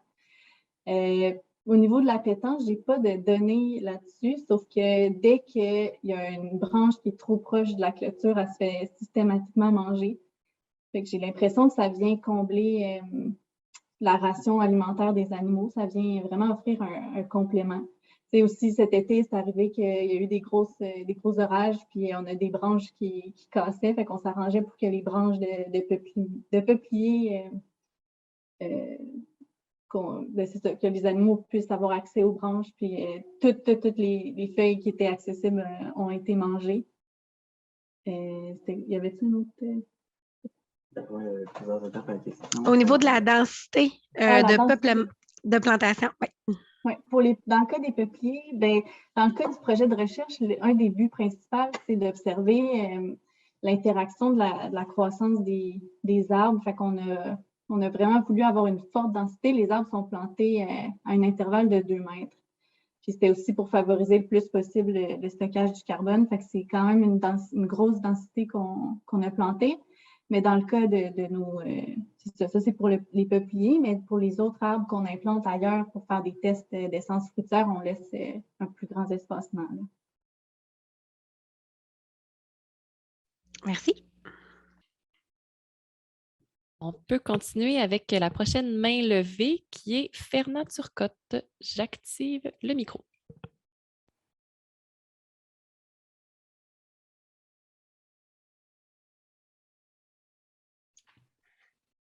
OK, le micro est activé? Oui. OK. Donc, félicitations aux deux présentations. C'est vraiment intéressant, excellent. Surtout l'agroforesterie que je connais beaucoup moins. Là. Moi, j'ai 35 ans d'agronomie, plus d'implantes fourragères. Et j'avais une question qui est un peu un complément peut-être à ce que François Labelle a parlé tantôt, plus pour Mme Jasmine, là, puis M. Pierre. Je me posais la question, vu que vous utilisez depuis longtemps du mélange B quand même là, dans ce qui était utilisé, le mélange B contient 55 de mie, si ma mémoire est bonne, puis il contient du trèfle rouge, puis du trèfle alsique. Ça ne créait pas une problématique là, pour le pâturage lui-même, des plantes qui perdurent pas longtemps là, dans ce mélange-là, là, qui font 2, peut-être 3 ans maximum. Et si je dis la raison pour laquelle le brome des prés devient possiblement une très bonne plante là, en remplacement, ça va de soi. Et si je pourrais juste mentionner le lotier, lorsqu'on l'implante en général, on l'implante justement avec du brome des prés qui ont tous les deux la même vitesse d'implantation. Et si on combine avec du dactyle ou du régras, c'est là qu'est la problématique d'implanter ces plantes. Donc, ce que je me demandais, est-ce que vous faites de la régénération, c'est-à-dire du sursemis 2 à 3 ans après? Et c'est là que souvent on utilise des plantes plus agressives comme le dactyle, parfois du régras. Et c'est ça que je voulais avoir un petit peu comme élément de votre part, tout en sachant que vous avez un semoir qui permet difficilement de semer régras, brome, parfois même le dactyle, ça prend des dactyles enrobés. Donc, votre semoir devient un outil là, qui vous limite, d'après moi. Oui, merci des points. Je pense que, en fait, le premier point, là, la question du mélange B, peut-être que c'est clair qu'on l'utilisait, au départ, on l'utilisait beaucoup plus et puis progressivement, dans les 10 dernières années, on l'a délaissé. À la fin, c'est comme une base de sécurité, on dirait. Je pense que tous les agriculteurs, puis je suis agronome de formation, mais on perd parfois le sens de l'agronomie tellement on veut s'assurer d'avoir quelque chose dans nos champs. On a toujours, je pense, tendance à sursemer, à mettre un peu plus de semences que ce qui est nécessaire, surtout lorsqu'on a des semoirs qui sont plus ou moins performants. Donc, je pense que c'était comme une assurance que j'ai laissée jusqu'à présent. J'ai toujours diminué les quantités. Là. Je pense qu'on était à 5 kilos à la fin dans le mélange B. Je n'ai jamais vu de présence de trèfle rouge et de trèfle alsique très longtemps. Je suis d'accord avec vous. La parcelle de foin qui est au bois, ça doit faire 10 ans, là, la parcelle qu'on va juste chercher du foin, 3 coupes de foin par année, ça doit faire une dizaine d'années qu'on ne l'a pas rénovée. Et par contre, elle, on va la vaser tous les printemps, systématiquement avec du trèfle rouge. Les graminées sont bien installées, c'était du dactyle à l'époque. Probablement, certainement, il y a de la fléole aussi qu'on avait mis par le mélange B. Et puis, on maintient cette prairie-là très productive avec une couche de fumier par année. Dans les autres, j'avoue que je me questionne actuellement, puis je prends bien note de cette notion-là de brome des prés et lotier en termes de timing d'implantation. C'est vrai que le régras annuel, il est très, très présent et ça pousse dru les 2 premières années, l'année d'implantation, puis on le revoit même la 2e année. Donc, est-ce que ça nuit à l'implantation? Est-ce que ça nuit à l'implantation de mon brome dans les 2-3 dernières années? C'est possible. J'ai eu plus le réflexe d'éliminer le brome parce que le brome, il est compliqué. Il faut que je le mélange avec ma céréale qui est ma plante abri. Puis surtout, là, si j'allais vers l'herbe de Soudan, ça venait compliqué un peu. Donc, oui, c'est plein de questions encore à raffiner puis des essais à faire parce qu'on n'a pas encore la solution parfaite. Là. Mais bon, on est à chercher quelque chose qui va s'adapter mieux la saison climatique que nous avons là, depuis les 2-3 dernières années. Puis je prends note de ce que vous m'amenez là, c'est intéressant.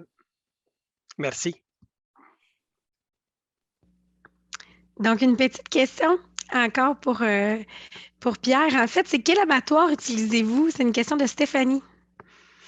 On va à l'abattoir Boucherie Poirier à Saint-Louis-de-Gonzague. On avait un abattoir à 40 minutes de chez nous au début qui a passé au feu et qui n'a pas été reconstruit. Fait que maintenant, on n'a plus d'abattoir dans un rayon de 1h30. Fait que c'est à 1h30 de chez nous. Mais on est très satisfait de leur service par contre.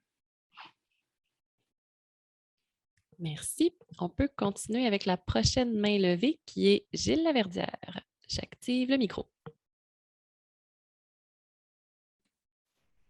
Oui. Bonjour à tous. Félicitations à tout le monde. Ma question va s'adresser davantage à Frédéric et Simon, mais plus Frédéric comme forestière ou en foresterie. D'abord, je pensais à mon ancien collègue en vous écoutant, là, André Vézina de l'ITA de la Pocatière, qui serait content d'entendre parler d'arbres, de brise-vent dans les pâturages. Donc, ça fait suite un peu à l'intervention de Mme Dominique Dumas tantôt. D'abord, juste préciser que moi, dans mes boisés, le peuplier, c'est une plante invasive dans le pourtour. Souvent, je lui fais plus la guerre qu'autre chose pour privilégier d'autres essences, mais dans la région de Bellechasse. Mais j'aime bien l'idée, puis c'est un peu là-dessus que je vais aller. Là, vous êtes en région nordique. Je ne sais pas si à différents endroits au Québec, là, vous avez parlé du saule, peuplier, s'il n'y avait pas d'autres essences. Quand on visite un peu, j'ai visité quelques fois au Mexique, dans des pâturages, puis là, une plante qui était populaire dans le pourtour était souvent des plantes arbustives herbacées. Je sais qu'il y a plusieurs essences. Je ne sais pas, là, je m'adresse davantage à peut-être Frédéric là, sur ses compétences en foresterie. Là. Est-ce que, dépendamment où on est au Québec, si les autres plantes, les autres arbres pourraient être à fort potentiel pour remplacer le peuplier plus au sud, allant peut-être vers des plantes arbustives herbacées, là, comme on retrouve dans des régions très secs comme le Mexique. C'est un peu ça que je veux ton feedback là, pour adapter l'espèce d'arbre en fonction de où on est en Amérique du Nord. Vraiment intéressant comme question. Définitivement, il faut choisir des essences d'arbres qui sont adaptées à notre contexte. Puis le fait d'avoir des essences plus arbustives, ben, c'est sûr que ça permet de rester à une bonne hauteur pour que les animaux aient accès. Fait que je pense que c'est super intéressant. Je ne suis pas une spécialiste en foresterie. Je me suis surtout concentrée sur les essences d'arbres qui pouvaient pousser en Abitibi pour l'instant.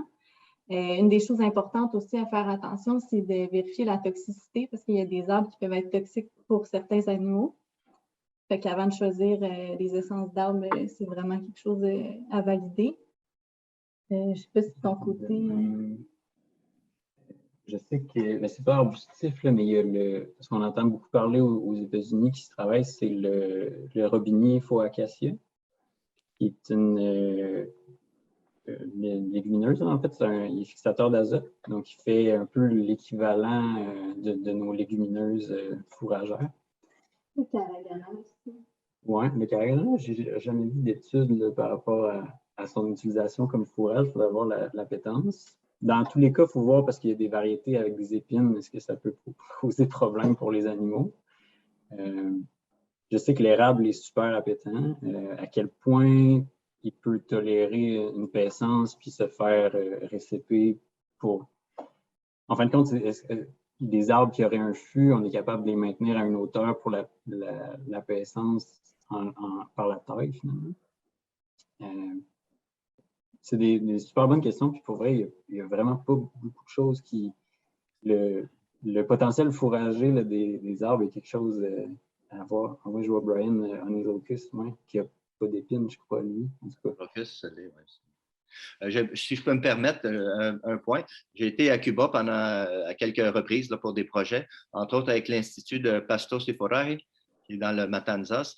Et eux travaillaient beaucoup avec Morus alba, donc le mûrier à soie, l'arbre à soie, qui est un arbuste qui est super intéressant parce qu'il se taille un peu comme Dominique et Frédéric Simon et Frédéric mentionnaient, qui se taille et qui repart facilement, reste à une hauteur très intéressante, rarement plus de 3 mètres si on le laisse aller. Et puis, la qualité fourragère, c'est de l'ordre du 20-22 de protéines. Donc, eux l'utilisaient beaucoup en pourtour de prairies avec une graminée au milieu. Et, incapables de trouver une légumineuse qui s'adaptait bien à leur système en termes de plantes, là, avec un mélange fourragé, bien, souvent, ils travaillaient avec Brachyaria au milieu de la parcelle. Bon, on pourrait trouver chez nous quelque chose d'autre qui soit adapté. Et Morus alba en pourtour. Et les animaux allaient le chercher, puis au besoin, bien, ils abattaient quelques branches à l'occasion pour la mettre au sol, puis les bêtes le prenaient très bien.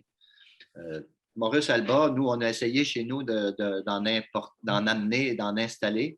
Les premiers essais, ça a été catastrophique, on les a perdus au froid, mais depuis quelques années, l'arbre se maintient bien. Donc, surtout peut-être avec la protection de neige, ça peut être quelque chose d'intéressant à garder, à regarder.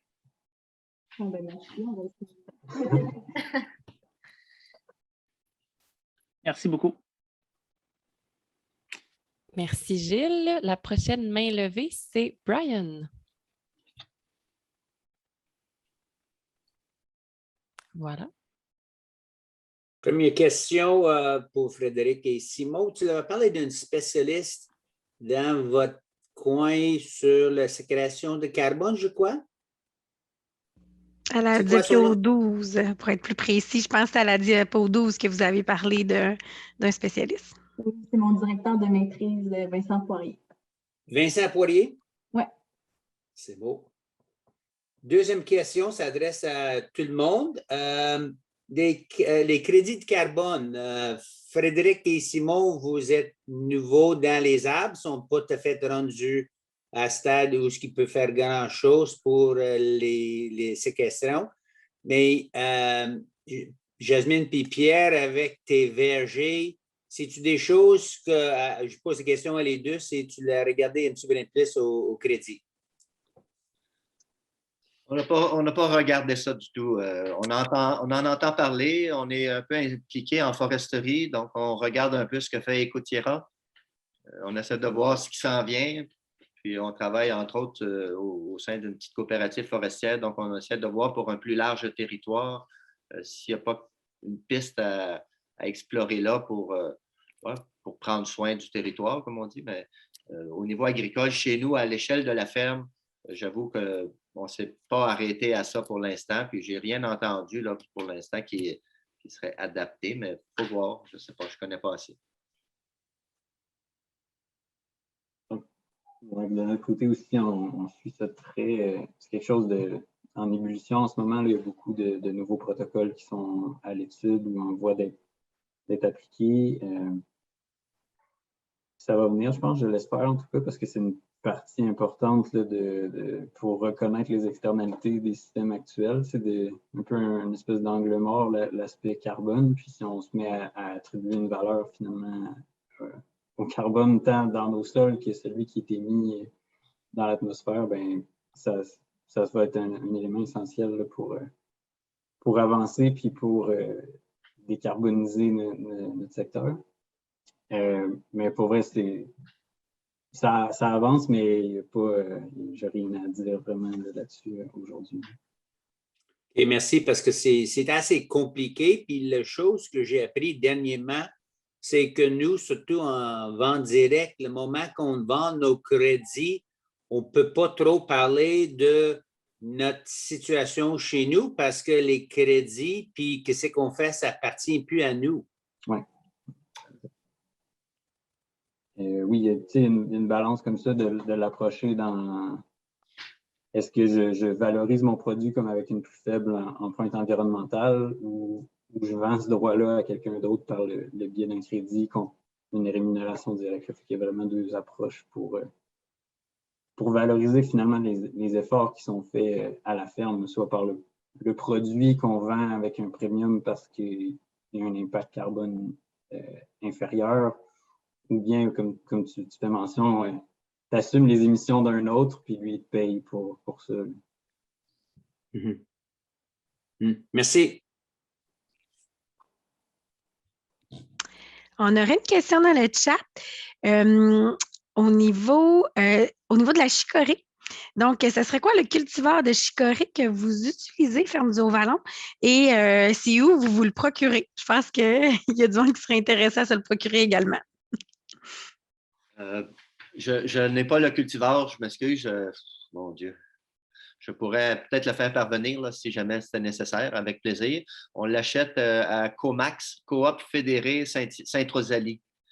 C'était un monsieur Letourneau à l'époque, mais là, c'est plus lui qui est responsable des semences. Mais vérifiez à Comax Sainte-Rosalie, c'est là que je l'ai toujours trouvé depuis les 7-8 dernières années. Je pense qu'il y avait juste une variété, si ma mémoire est bonne, donc on ne peut peut-être pas se tromper, mais je pourrais vous fournir à Marie-Ange ou à l'équipe du MAPAC, là, je pourrais vous fournir la variété en question si on peut après la faire circuler. Ça fait plaisir. Merci. On va continuer avec une autre question du chat. Est-ce qu'il y a des données disponibles sur la qualité nutritive des arbres, par exemple peuplier ou saule? Avec des animaux en croissance, est-il possible d'avoir des gains moyens quotidiens intéressants ou s'agit-il seulement de fourrage d'urgence? Oui, il y a définitivement des données là-dessus. À ma connaissance, c'est pas beaucoup qui ont été générés ici au Québec. Fait qu'il faut se pencher vraiment à ce qui se passe en Europe, aux États-Unis. Même en Nouvelle-Zélande, il y a le peuplier et les saules ressortent souvent là, comme les plus étudiés dans plusieurs contextes géographiques. Il y a d'autres essences, c'est sûr. Puis là, j'irais peut-être voir les Européens. Là, je sais qu'ils travaillent beaucoup avec, je pense, des mûriers ou avec des frênes. Là, les données restent peut-être un peu plus difficiles à trouver dans ce cas-là, mais peuplier, saule, il y a quand même seulement d'articles scientifiques là-dessus. Pour ce qui est des analyses, il faut toujours différencier l'analyse de feuilles puis l'analyse avec la tige aussi, parce que l'écorce jeune de la croissance de l'année, finalement, se retrouve à être assez tendre, puis ça ne sera pas un problème pour des vaches à venir comme gruger un peu les branches, les nouvelles branches. Mais là, on vient vraiment diminuer finalement la richesse là, du produit. La feuille, seulement la feuille, je sais que c'est quelque chose qui contient très peu de fibres, là, fait qu'on se retrouve avec une alimentation super riche. J'aurais tendance à dire que ça va faire des très bons gains parce que justement, c'est quelque chose qui, à la limite, ça prend de l'herbe à côté parce que il n'y aurait pas assez de fibres dedans. Mais je n'ai pas vu de données sur les performances animales, justement. C'est peut-être là où les analyses qu'on voit de feuilles sont excellentes, mais à la même moment, je n'ai pas vu de choses sur les performances animales. Puis, encore là, il reste peut-être à développer le système qui permettrait de le valoriser d'une manière efficace. Puis comment on fait une entreprise avec ça? Il y a comme une étape entre finalement la performance de la plante, mais comme quel système ça prend pour la valoriser. Il reste beaucoup d'autres questions à répondre. J'espère que ça répond à ça.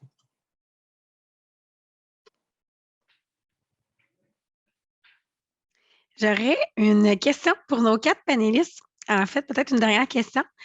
Quel conseil donneriez-vous à un producteur qui aimerait commencer la paissance de ses animaux, autant de moutons ou par exemple d'avoir une boucherie?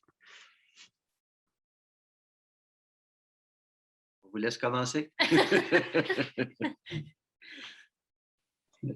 Peux-tu répéter la question? En fait, oui, en fait, quel conseil donneriez-vous à quelqu'un qui veut commencer à envoyer ses animaux au pâturage?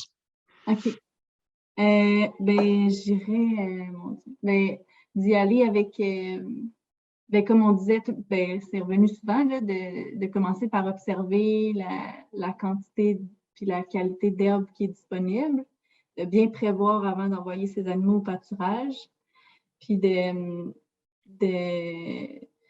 d'y aller en fonction aussi de la disponibilité en temps qu'on a, puis d'y aller selon ce qu'on va être capable de faire, là, de pas peut-être fixer des objectifs trop ambitieux pour commencer, juste le fait d'envoyer ces animaux au pâturage un petit peu à chaque jour, ça peut être un bon départ, puis peut-être d'y aller graduellement, puis de bien s'entourer, d'avoir les bonnes sources d'informations, puis un bon équipement. Je sais pas, c'est un peu vague comme réponse, mais...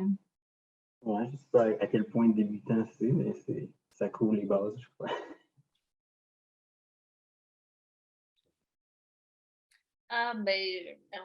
Je peux revenir à nos diapositives. C'est pas du matériel frais, mais oui, je suis d'accord tout à fait avec Frédéric Simon de se mettre en mode essai-erreur, d'observer, d'être prêt à tester des affaires, s'ajuster, être bien conscient que, d'une part, comme il a été dit, là, de bien s'informer, de s'outiller, de réfléchir son système, de faire beaucoup de recherches. Fait que de bien le penser, mais après de se mettre en mode comme ça se peut que je n'avais pas trouvé la bonne recette, puis ça va prendre beaucoup d'ajustements. Fait qu'adopter cette attitude-là. Dans le cas des moutons, je le disais sur la diapositive, là, bien s'informer, s'outiller, avoir des bons conseillers pour gérer les parasites, parce que dans les moutons, c'est vraiment un enjeu, puis ça peut venir vite décourageant là, si on ne réagit pas de la bonne manière. J'ajouterais peut-être, je pense que si j'avais à recommencer, j'irais m'asseoir avec quelqu'un qui pourrait m'aider à concevoir le design qui fait chez nous et non pas le design que j'ai vu quelque part ou j'ai vu dans un livre, mais que je demanderais peut-être un coup de pouce à quelqu'un, un producteur, une productrice qui en fait, ou un bon conseiller qui connaît assez bien les différents systèmes de pâturage. Puis je dirais, viens chez nous, puis aide-moi à construire le design. Parce que souvent, le design te permet de faciliter le passage vers quelque chose. Si tu pars, puis tu cherches ton eau, puis tu ne sais pas où mettre tes clôtures, je pense que c'est fondamental en pratico-pratique d'installer un petit système. Petit, si on veut commencer petit, ça, c'est pas important, mais pour que ça soit fonctionnel, que ça soit facile. Donc, ça devient agréable. Si c'est agréable, on a le goût de continuer. Et s'assurer, comme Frédéric, tu disais, ça prend de l'herbe, on veut des performances. Donc, ça prend une bonne herbe. Il y a des choses de base aussi. Mais une fois que les concepts plus théoriques, la bonne herbe, le bon timing, s'assurer que le design dans lequel je travaille, ça soit fonctionnel. Et qu'ici, je peux se prévoir 5 jours, puis là, je peux prévoir 10 jours, puis je peux faire tourner mes bêtes, puis je n'ai pas à courir après des bêtes qui sautent les clôtures, parce que là, ça devient infernal, puis on oublie ça, on retourne à l'intérieur. Et souvent, les gens qui ont un peu d'expérience, un bon conseiller de votre coin qui va vous indiquer quelqu'un qui connaît les systèmes de pâturage, peuvent beaucoup aider à construire, à marcher la terre, puis dire, OK, ici, ça pourrait être un point d'eau, là, il y aurait de l'ombre, ici, tu pourrais faire un premier parc, un deuxième parc, construire le système avec un certain nombre de petits blocs qui permettent la rotation, quitte à, comme vous le disiez, là, déjà d'avoir des animaux 2 jours dans une parcelle, ou 3 jours dans une parcelle, c'est déjà un début comparativement à 30 jours dans la même parcelle, ou 15 jours dans la même parcelle. Donc, c'est déjà un bon début. Idéalement, c'est la bande. Nous, en tout cas, on retient ça. Vous retenez 2 fois par jour pousser la clôture. Nous, on la pousse 1 fois. C'est déjà beaucoup plus loin que peut-être qu'un départ, c'est des parcelles de 3 jours. Commencez. Merci beaucoup. Frédéric, Simon, Jasmine, Pierre, c'est ce qui complète notre période de questions. J'espère que tous les participants et les conférenciers ont apprécié l'après-midi. Les participants, vous allez recevoir par courriel un lien pour le sondage de satisfaction de ce webinaire. Nous vous invitons à y répondre. C'était notre dernier webinaire. C'est donc ce qui complète la première édition des webinaires Impact Pâturage à la ferme. Je remercie les participants de vous être inscrits en grand nombre et je remercie tous les producteurs qui ont livré des témoignages très enrichissants.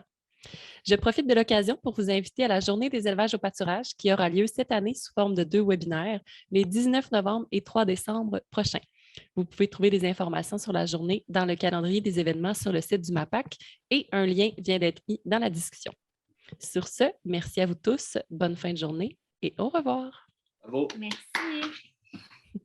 Merci.